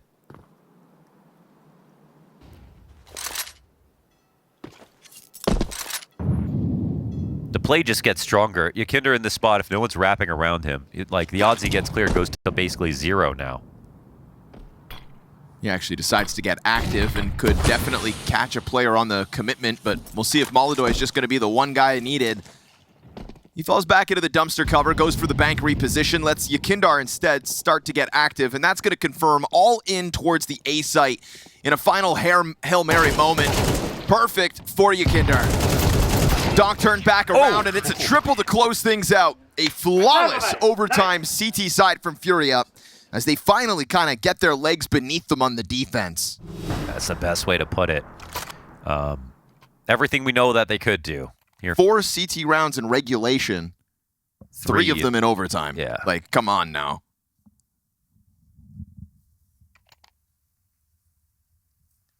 Wasn't looking right for a second, and the gaps were just too big for the team that have all their T's crossed and their I's dotted when it comes to their overpass play.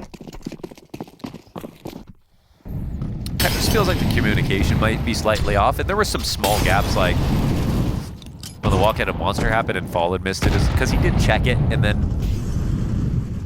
you know, there was a window of time. It was very small, but that's Counter-Strike.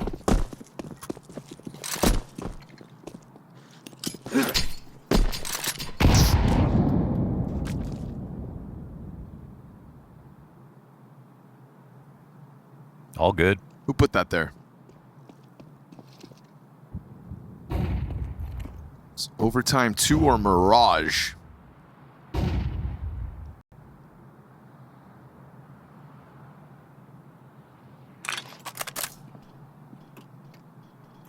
Smoke down, but they're in front of it with numbers. Zontix eats a flash, just trying to stay alive here. Eventually, he's going to have to pop up. Nothing to be had as Yakinder taps into the entry potential. K27 moves forward. And beyond regulation, it comes up all Furia. Damn near as many CT round wins in overtime as they had in regulation. How to explain it, I don't know. But at least Furia just happy to get their legs back underneath them and potentially extend this 2-0 match to a 3rd map in the form of Mirage. Donk taking a look at the site. Furia just gonna sink into their post-plant positions, allow for what's left of Spirit to announce itself on the approach. At the end of this one, a map win's a map win. It's all about moving on to that Mirage and ending the series there instead. Shiro, not gonna happen the way he's surrounded. Furia eventually get there. It's an oddity in the way that it took their CT side so long to come alive, but at least overtime is a way to reassure us that Furia improved by this game going on. It may feel like a gift for the fans that we get to watch a 3rd map. Exciting way, Mo, because this is qualifying for playoffs, and MongolZ did it in such a outstanding fashion that we might actually be left here thinking MongolZ played better today. They did. They're the best team to play today, for sure. I mean, genuinely, like, could we talk about how many mistakes they made? It wasn't that many. So, doors wide open for both of these squads. Let's call it a great chance. Ooh, and the waterfall smoke on the A exec. Blocks off That's Yakinder. crazy, yeah. I does actually get love that on a found. pistol. The moment he takes a step out, Magix just straight up kills him, so he'll have a non-factor pistol. That's pretty sweet on a pistol. Like, you're not even normally do this on connector to scale up to triple. Really opens up yourself towards jungle. Zontix doesn't seem fully aware there could be someone in window. Oh, that beat comes out first. Yeah. And again, yeah.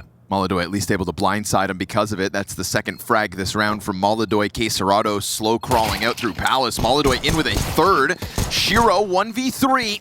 First kill's fast enough to make it happen, but K27 toys with the side of it, and that'll be the Furia retake coming through to kick off a CT pistol. Well, isn't that equally impressive that they managed to take despite how clean the site take was and how they canceled out Yakinder's position and took over window?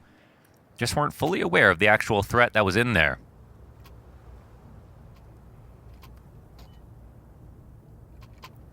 CT pistol was countered back on Overpass when the force buy of Spirit worked in the next round, so don't let that happen again.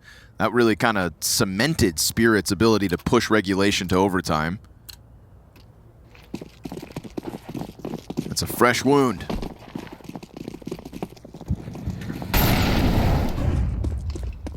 Back to the A site with numbers, and right now it is just Yuri. That's the guy to hit. Drop Donk down to half health. Let's see if it has any impact at all. Because sometimes he just gets 3 kills without taking any damage, so it doesn't even matter.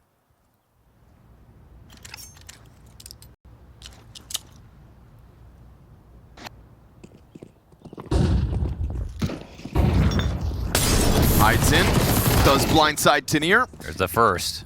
But 50 damage isn't Donk dead, so sure enough, into the kill feed. Donk goes hunting for the cap. Oh, Nope. wow, from that far away, Valve. What is that?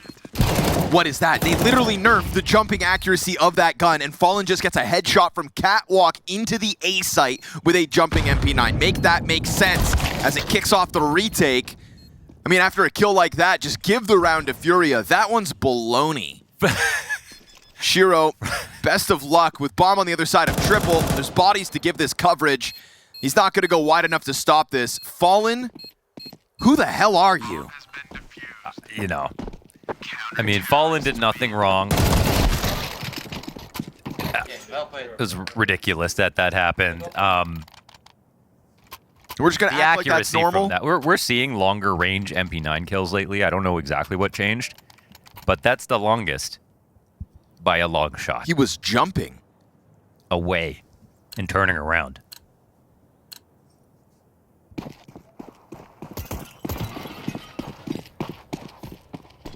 I don't believe that really happened. He can't retire. I don't believe that happened. Oh, missed window smoke. Dude, what's going on? Like, both teams have just had bad nades today. Yeah, a lot of them. Yeah, 9Z wouldn't have missed that.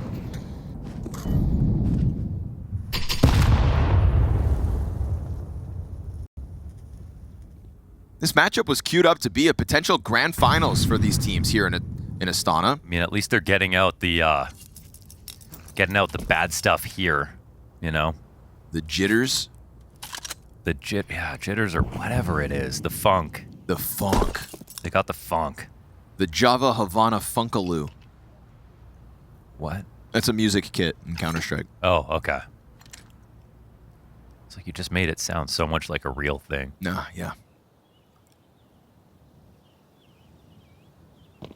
Kinder's got this all day long, as Tenier has nobody to tether off of top middle. It's literally impossible to lose that fight. Tenier is stuck.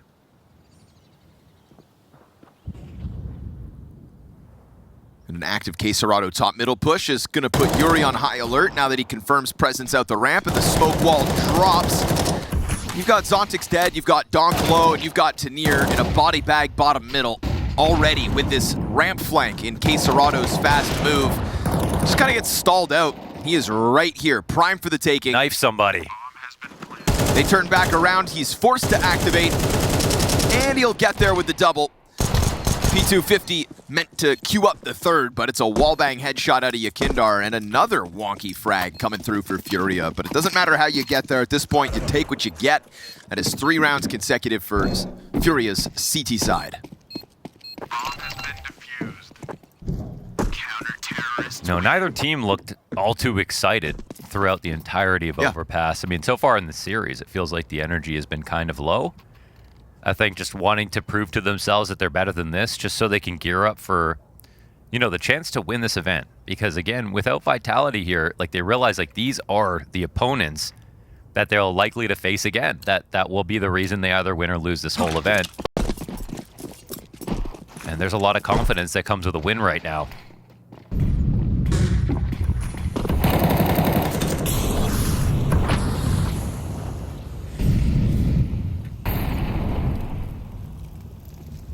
This could be a great push. Yeah, it is. And Shiro's waiting. Whoa, he gets tagged as well. Damn, that was a brave move from Molodoy after showing himself there at top mid. But again, if there's one guy, we've got no question. If there's two, it's Donk and him. Down to 1 health, but still standing.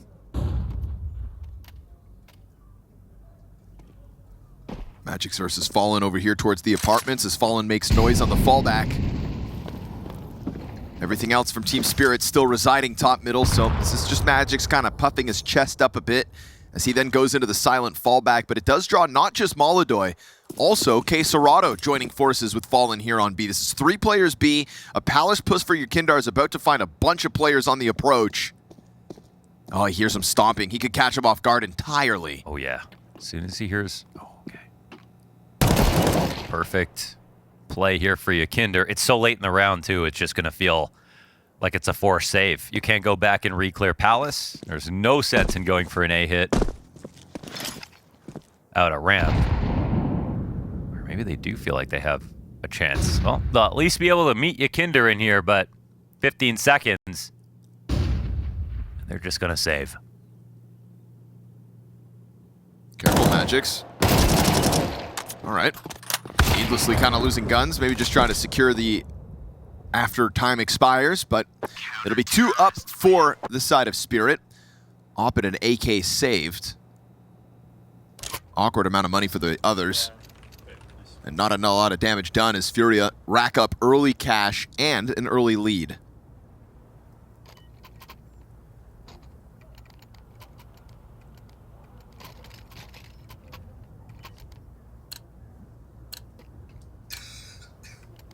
A 4-0 start for MongolZ, 5-0 for K27. It's also been a stud this series. Those 2 players are the reason we've believed in Furia in the last 48 hours, so trying to tap back into that to close on the deciding map of this 2-0 game. How many grenades do you have, damn it? I like this aggression from inside of the apartments. Doesn't feel like Spirit are going to see this coming. More and more util trickling out through the window, so that longer they delay this, the closer the CTs get, and still nobody's even considered it for Spirit. Not once have they checked this flank. 2 sitting ducks for Yakindar. Love the zoom. Just wants to kill Tanir, then snap it onto Shiro, and the moment Tanir considers it, that's when they pull the trigger. Fallen executes with his, and it is flawless for Furia across the board. A double for Fallen, a double Yakindar, and on top of it, Yuri locking down that A site. 5-0 start is excellent. Yeah. You keep saying it's K27 and MongolZ, but Yakindar, before this match, was the second highest impact. And it's that drop-off was so apparent when they lost their map in this series. And when they nearly lost it on Overpass, too. It was, you know, that push with the MP9 in the second half. It was 1 or 2 bad sprays, but he needed all the rounds to sort of find his form again. And now he's getting into all these great positions. The multi-kills are here.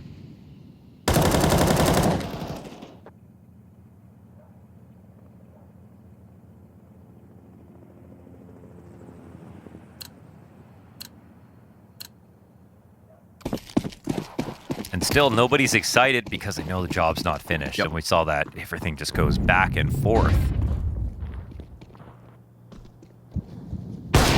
Ooh. Okay. With a scout. Uh-huh. I was like, let's see it, Shiro. And it's Magic's in the kill feed.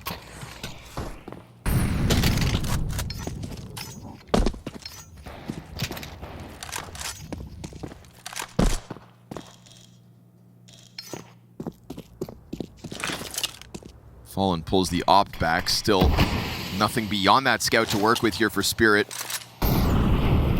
4 pistols and a scout, and they all move their way back into the apartments. Fallen swapped out to that AWP, has it posted on the market window as Yakindar is going to be the 1 cat player for the time being. But even the A setup is kind of reactive to a quick B rotate as needed. Flash into it, and Fallen moves this forward. This is going to be Spirit to hope they can just trounce the B site. Oh, what, Again, Magic's? From the scout to the Desert Eagle, Magic's to Unbelievable opening headshots. He even gets an assist there on Yakindar up the cap play. Oh! Hero's got the scout frag. What are we watching? I don't know. There's barely any friction. They just got only headshots. What all an 4 down. anomaly of a round out of Spirit. They didn't even get a chance to get those guns they knocked down. They were so far away. That was weird. Yeah.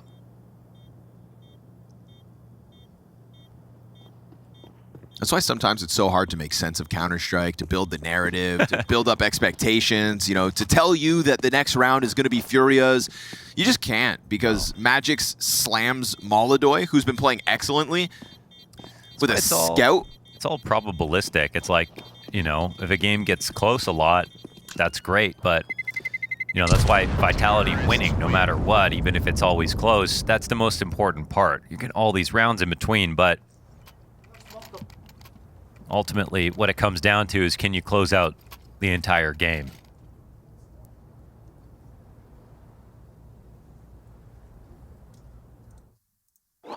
Think Chopper could have done that? I'm going to go out on a limb and say no.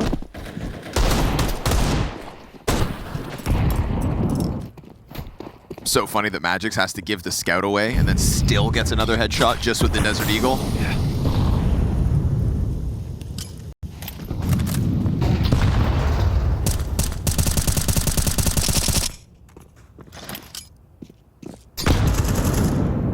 Nade's a little shallow. Do as much damage as it could.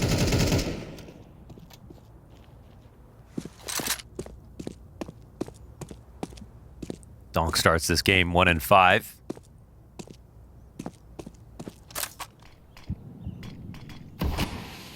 I don't even know how Yakindar flanked him in underpass that previous round. That was so fast. Yeah, him and Fallen just both pushing apartments instantly. They didn't skip a beat. From the moment they arrived at B out of spawn, they just walked it forward. This round, it'll be Yuri to get a little more brazen with this ramp setup. Donk approaching. And Yuri's gonna best him. Make that a 1-6 start for Donk. Uncharacteristic struggle on Mirage. Yakindar's gonna blast Tanir away, blindsiding him off of the cap play. And now a bolstered A site with flashes coming in to interrupt the Spirit commitment that still hasn't even exited the ramp. There is an op on that ramp to try to counterpick, but it's MongolZ to win the head-to-head. Or rather, Shiro's still yet to get a chance to fire back. And that's fine. Him, but he doesn't have to move, really. Yep. You know Yuri's here. You can do anything you want. He's going to be locked into the position, serving up distractions and forcing Spirit to tuck tail as their op in Shiro is nothing but a save. I mean, the one round they won so far, just an aberration. The Eagle shot, the scout kill, the Tech 9 frag from miles away. Outside of that, Furia, full control of the situation.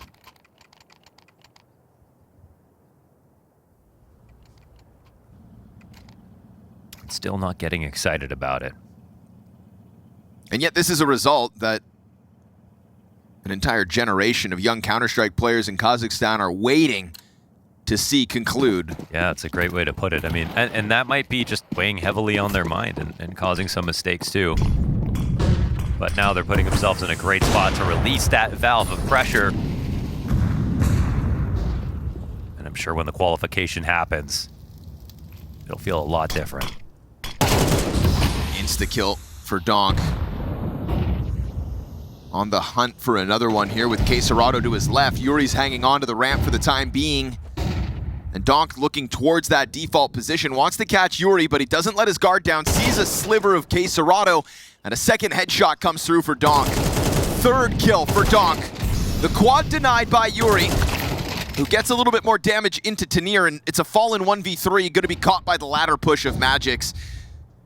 Gonna let Shiro just put this angle on, and it's a blind side as Spirit will find another one set up by Donk coming through connector and slicing through that A setup. Yeah, they want him to be Weapon X, and he's set up really well to do so.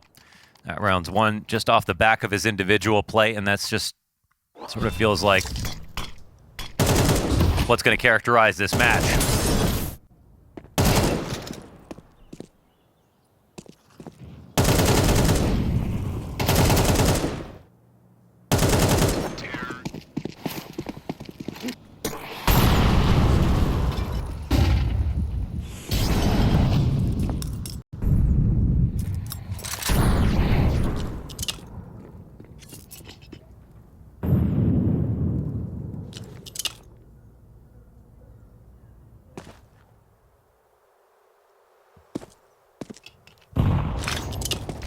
Smoking off the approach, they'll disrespect it. Bad Molotov, bounces off the doorway, pops behind Spirit, and queues up the Molotov opening kill, round 9. You've got Donk on the ground, Fallen dodging the threat. Waiting for another is Molotov, and he will clip Zontix off the play. It's the third shot that gets away from him. K27 getting the better of Donk to maintain man advantage at a minute, and that bomb's getting lost inside the smokes towards site. They can't find K27. They know he's back here somewhere, and so Tanir will wait out the second fade. All the while, CT getting closer to Cat, and it gets away from Tanir. Shiro's op strikes. He sees the shots whiz by from Cat, and it's a fast reposition from Yuri. He wants to try to join up with Yakindar, who's just going to buy a bit of time here, as the bomb will need to be retrieved by Shiro, and CTs link up. Be impossible to split this crossfire open, but I mean, once the bomb gets planted, it's not going to be that easy. Oh, they're going to push through early. He's still considering Cat. I love that. Nice, I love that Yakinder. sound bait. So good. That's awesome. Yakinder's been very sneaky today, or at least here on Mirage.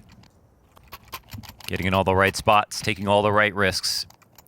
That one could come down to one trade from Tanir, who did have the drop on K27, but didn't have the mechanics.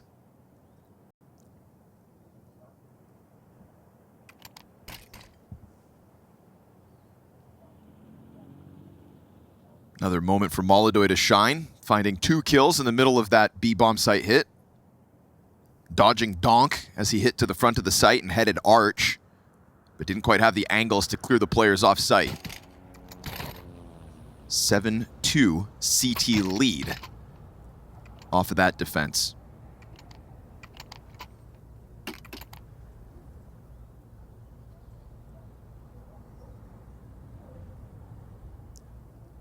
And again, it's just full focus, man. Like, even though they're streaking, they're kind of getting these exciting finishes. They're making really good moves.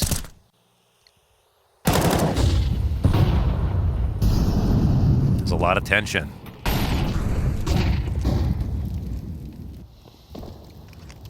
Molotov has just been really excellent, though. Like, how many operas do you see in a B hold like that? Like, at max, get one.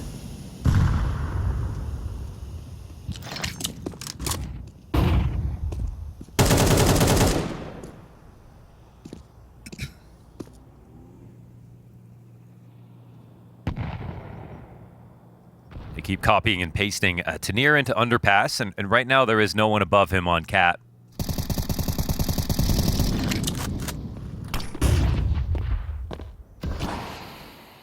Man, and the full clear of B apps as they start to move on over.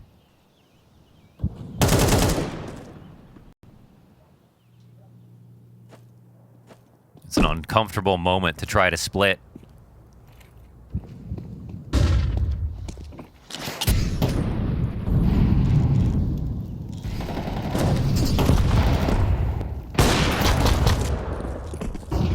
Pressure the A setup. Gonna feel exposed up there by Palace now, Yuri. That's kind of a big kill. Hanging on to it as Yakindar serves up the distraction. Yuri's revealed himself, but him and K27 with a kill apiece. And Yuri's afforded a reposition. Easy hold, Palace drop. Oh God, Zontix, a lot to be desired on that one, and that is not the kind of commitment that Spirit are gonna win rounds with. That's not a great round for Spirit, for sure. I mean, yikes. They didn't have a Molly in jungle. It was very clear to Furia they were gonna split through A. There's 3 players there, and it's even taking the op out with the spam behind triple, and there's still no chance for them to do that.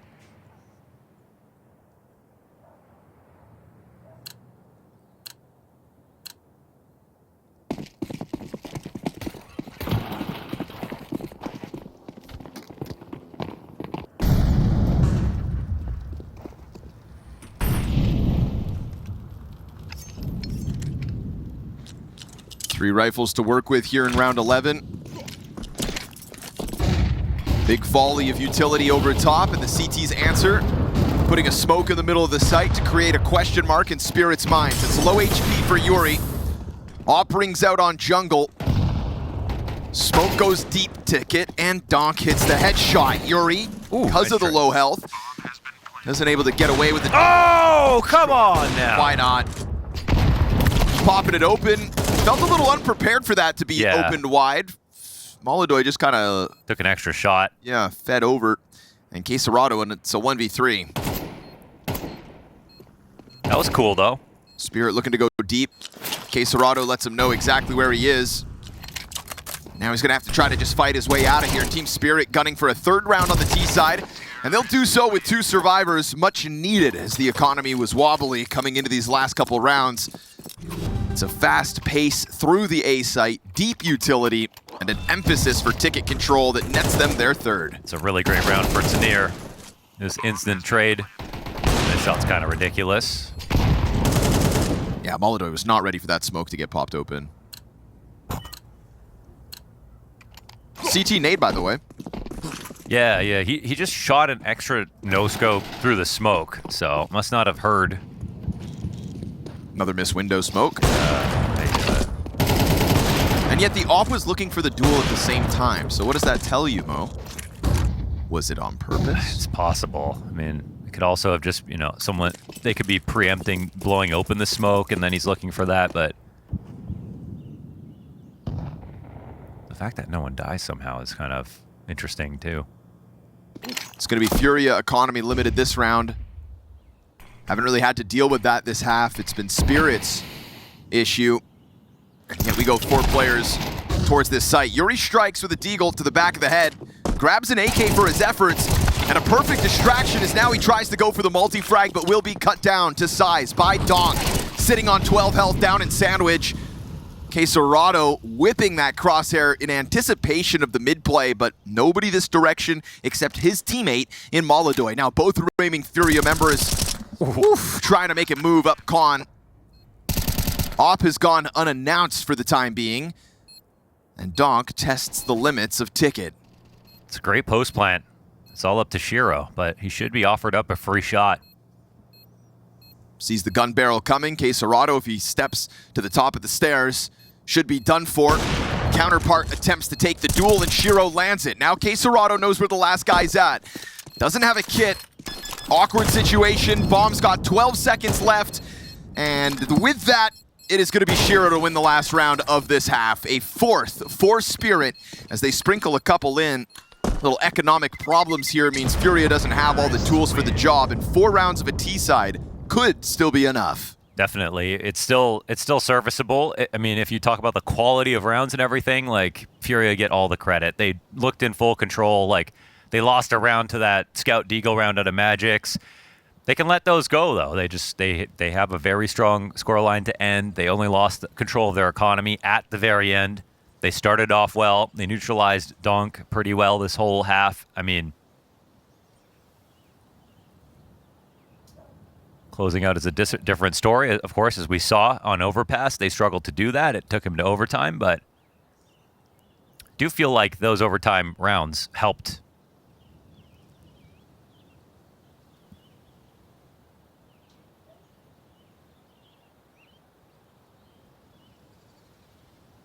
Just trying to find themselves again in the same fashion that they played CS in the last 48 hours.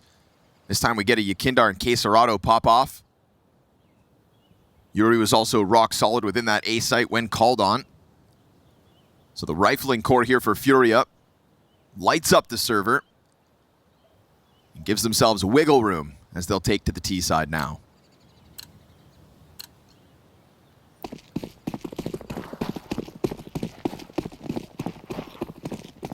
It's not quite a Donk-esque performance so far, but time to turn that around. Critical pistol. Zontic sets up the flash to interrupt ramp. MongolZ blind hits the headshot, and then counter utility over the top for Furia. 5v3 in the pistol bodes real well for their chances at sprinting to the double digits. But Zontic wants to take a line into sight, will not be able to deny this bomb plant. Not with K27 on the other side of triple like that. As he goes over top of Ticket with a teammate next to him. Magic's trying to get the Berettas into the action. Ooh, here comes Donk. One tap on Fallen. Stairs player spotted. Okay. Zontix kills K27. Now the numbers evened out. Donk has got another. Yakinder can't escape. 2v2 with 15 seconds on the bomb. Magic's gonna tap it, try to fluster this post plant. Furia hiding for the time being. He could still stick this, and they get the kills. But he got off the bomb in the middle of all that. Didn't have a kid either. Nope. Had to be the 10-second defuse when he got on at 12. The pirouette, dude? Yeah. Donk's on 2 cents. A full 180 perfect headshot to finish off Yakinder after headshotting him originally. But it doesn't matter. They don't win the round. That would have been a massive amount of leverage to get back into this game. Now they rely on converting the force up, which, well, we know they can do that. See, That's insane. It's even, like, adjusted for him getting up on top of the box.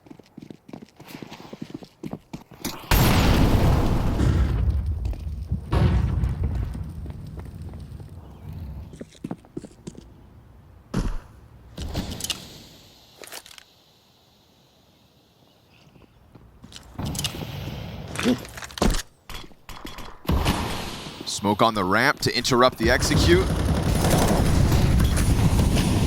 Spirit firing off that M4. They've given Donk all he needs. It's Tanir with the MP9 instead.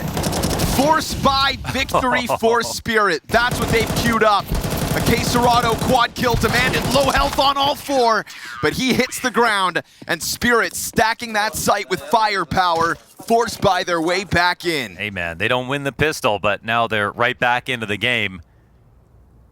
That'll actually feel pretty good if you're Spirit. You know, you're very excited to play the CT side.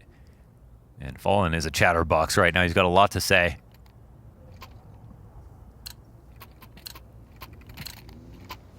Quick A exec to get that one out of the way is a regret. Force down response here into a B pop. Not stopping. No mollies. Charge. Zontix trying to recover the control of the site. It's only Yakindar of everybody who hits the ground to actually come up with a frag. And a late arrival here for Fallen with the bomb. That one gets mopped up real quick. Team Spirit start converting rounds early. And we'll see about that tension. Again, Furia let them back on Overpass. The CT side come back on Mirage is a lot easier.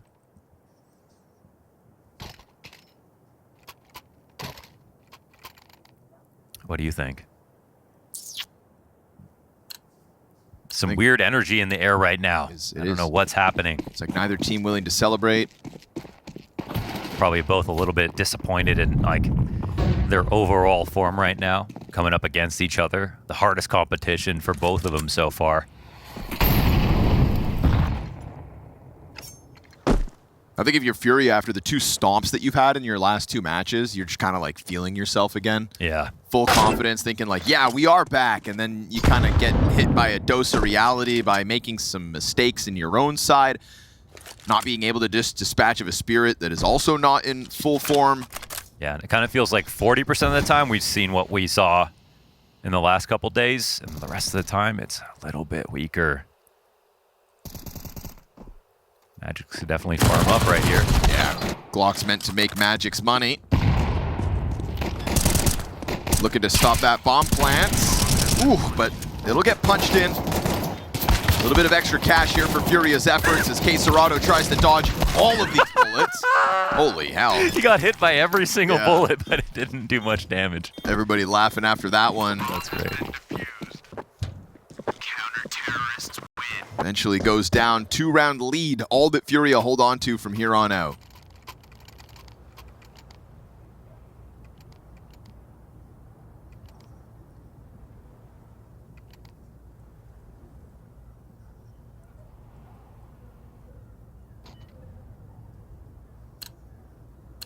Forced to wait before getting back into the AKs because of that force by victory.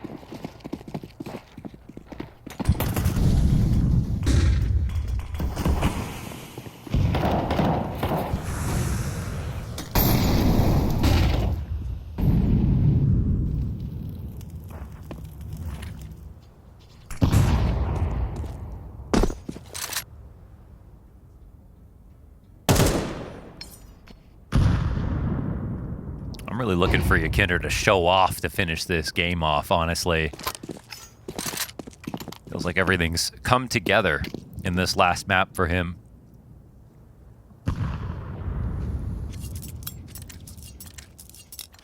Don't want to see any more bad sprays.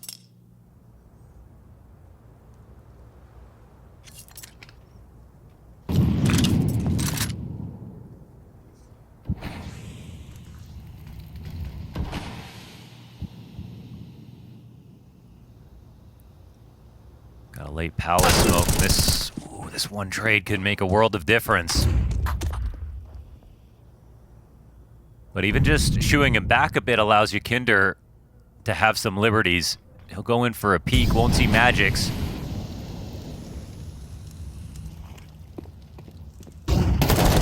Oh, he had to turn from that. Tanir goes down. Opens it for, oh, through smoke, Fallen collects a second. Magic's peppering connector. Robs one back at least. You've got Molodoy low, Fallen low, Zontic's low. There are liabilities still remaining in this round, but Furia put the bomb in. Yeah, they don't have a way back in right now. Trying to hope Shiro can get it going. They've only got one flash. I mean, for the post plant that they see right now, it's close to impossible. They haven't dealt with that one lurk in mid. They don't even know where he is. And they'll allow Furia to grab 10 rounds. Fallen just grabbing the bull by the horns in this round with his 2K. From 3 and 11, he gets that double down through the smoke as well for the second frag. It's a tough ask of him in the form he's had on Mirage, and yet delivers for double digits. Furia 10, Spirit 7.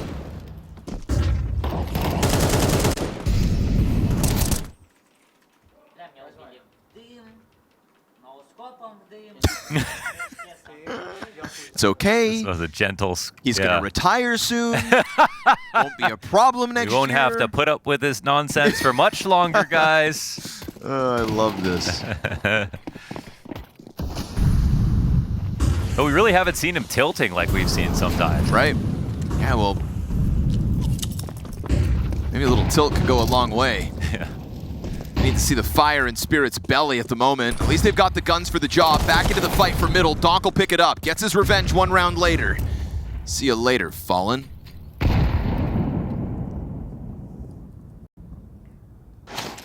It's now a 4v5 demanded of Furia or Spirit start to chip back away at that lead.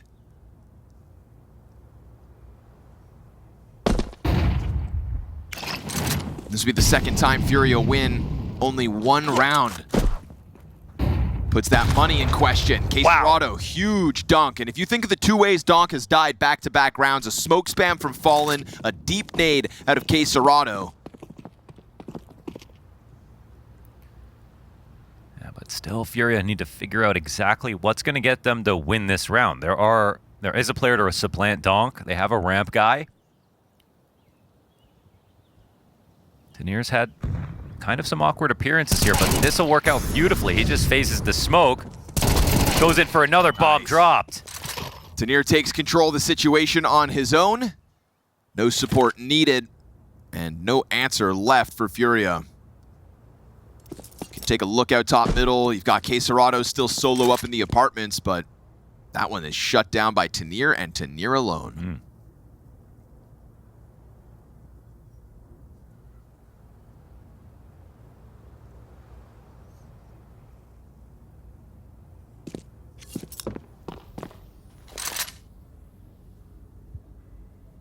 Counter-terrorists win. It's kind of crazy how tense this game is coming into the final rounds of the third map. Everyone trying to stay composed.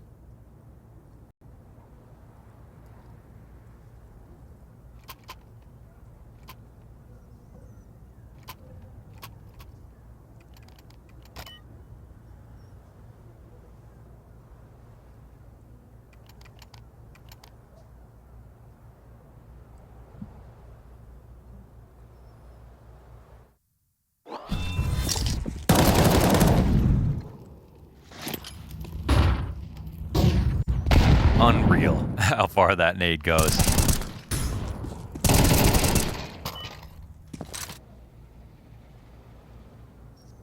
Tanir there to shut it all down on his own. Trying to step up in the shadow of Donk, who is clearly the top performer for Spirit at the moment. He's brought back his scoreline quite a bit. But not the kind of score that's still just going to end this game alone. So a welcomed moment by Tanir. And we'll see who's next up for Spirit as they try to close this 2-round gap now.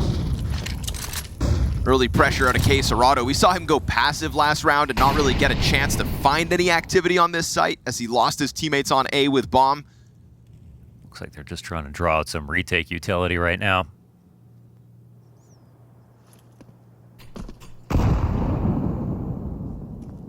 Bomb swinging back in the other direction. It's a real even spread of the map here for Furia, and Spirit don't intend to come back in for map control. They're happy to let it get to the site exec and Donk to take this peek off the side of the stairs. And good clear. Oh yeah, that's a nice move. Good die though. Magix gets by this now. This really comes down to if he pushes through, and he does. But there's no kill here for Yakinder. Magix and Yakinder fighting at B while everybody else is fixating in on the A site. Oh, they're starting to consider mid for a moment, and that's when Tinir gets dropped with nothing. There was a certain silence behind that execute out of Furia, but they did indeed commit to it, and Donk hasn't been able to find that lineup, although Yuri's down low. In anticipation of the bench push, him and Shiro, another kill comes out. Donk's starting to tear heads off as he's found himself a triple. A K27 1v4 from the depths of this bomb site. They're making their moves up already. Magic's killed from the back of it. Top stairs held, and Shiro is there to help. It is him and Donk with all 5 frags on A. That's just disgusting out of Donk, that third kill. You see him for 1 frame and you're dead. All the pressure was building towards him. Tinir dying on the site, but Donk was the other guy on A. And this is just no chance at all. No chance at all. And when that engagement happened and it was Yakinder and Magix, I think it favors Magix once Yakinder leaves. If he had gotten the kill, it's kind of a different round. But then it's, okay, there's a guy coming underpass late, 100%.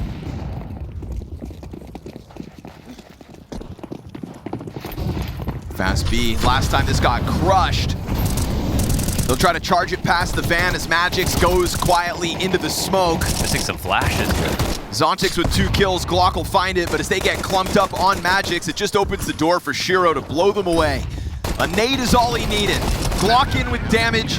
Him and Shiro with pistols out. 4 survive Spirit as this game now tied at 10. And again, no celebrations whatsoever. They've crushed this anti-eco. Make this one feel a little bit more real. It's a measly 2T round half so far for Furia.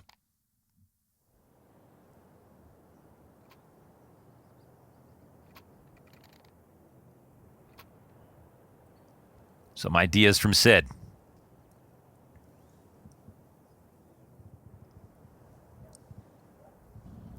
Things are getting serious now. Coaches are standing. Yeah. Both teams remain 3 rounds from playoffs. Everyone wants to get in front of that Astana crowd. Just puts that smoke at his feet. Oh.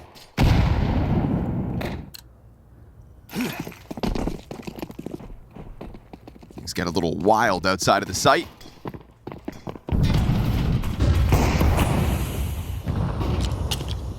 Back to it with guns for Furia. Bomb remains in spawn. Yakindar quick to make that mid-cross happen. Him and K27 now tied at 17 kills apiece. Nade for K27 to have to stomach. He's on half health at 1:30. Now, Magix looks like he's made it part of the plan to try to get deep B apps control again. Supported by Shiro's op, K27's got the disadvantage in this fight. Oh, they missed the flash. Man. I don't even know. It might have got him killed, but it's K27 already took the nade damage. That might have been a perfect move, if not for that flash hitting the ceiling. It brings MongolZ over. Shiro passive, ready for this peak.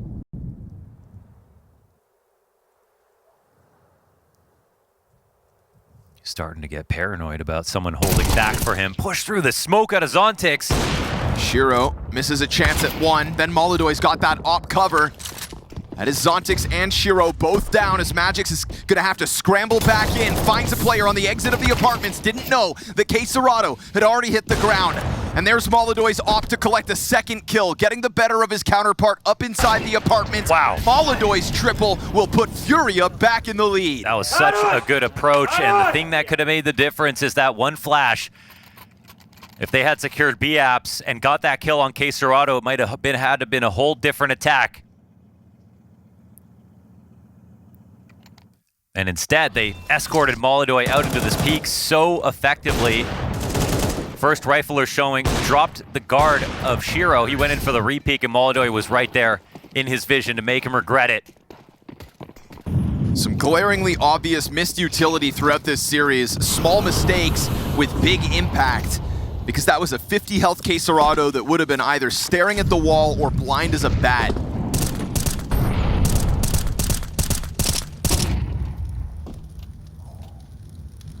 Doesn't overextend there. Okay. Flash goes wider. Shira can hold that. They're readying for some kind of B-pop. Oh, and the window angle is perfect for Magix. 5v3 Spirit to try to tie the game again.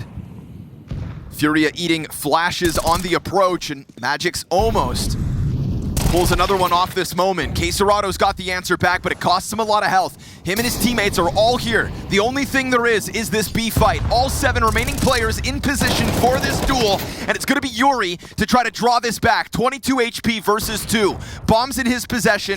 He grabs that op, and has got 45 seconds to maybe pull this off. Man, an op in this position, is he even going to attempt it? I mean, at this moment, obviously we see that he could have run all the way back to A, and right now, Spirit intent on just playing this together. But is there a world where he even comes forward, or if they're just thinking about making sure they have this op next round? MongolZ's got $50. I think that's priority number 1. Very B-centric game plan here for Furia to try to close this game, but Spirit sometimes have the answers. And this one remains as wide open as ever.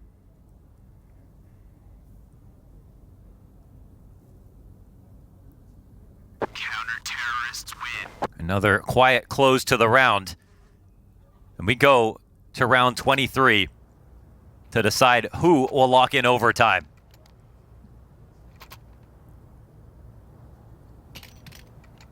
They just can't string these terrorist rounds together.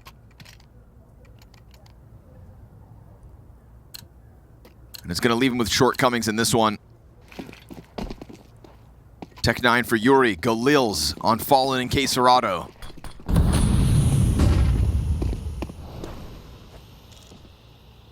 So they boost MongolZ to try to start it with an opening pick on window.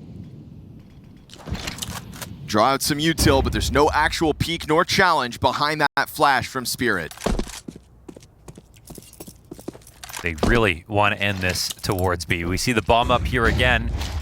They're still respecting the map with the mid control, and it's not the CTs that are really pressing back into it. Zontix will start to walk forward. Is he really going to extend into this? Oh, that's a free frag.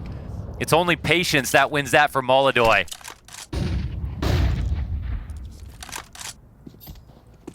It's going to soften up the B side. Furia have been getting map mid control every round. Zontix walking right into that dry.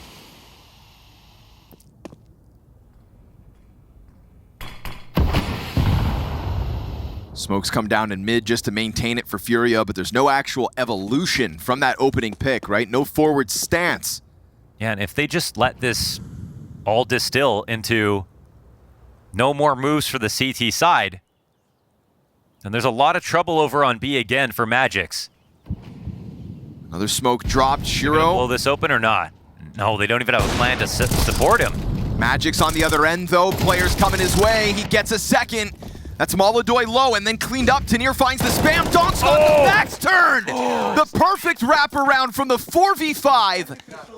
It's a huge hold from Magix on the catwalk. They could not trade him out in time, and somehow Donk had... I don't even know how he got to that position so quickly. The money has vanished now for Furia. No rounds in succession.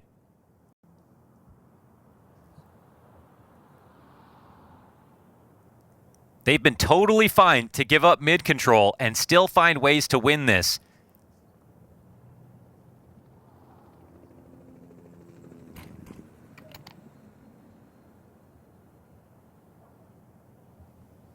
And now it gets really stressful for Furia. All this work and effort to get to this point.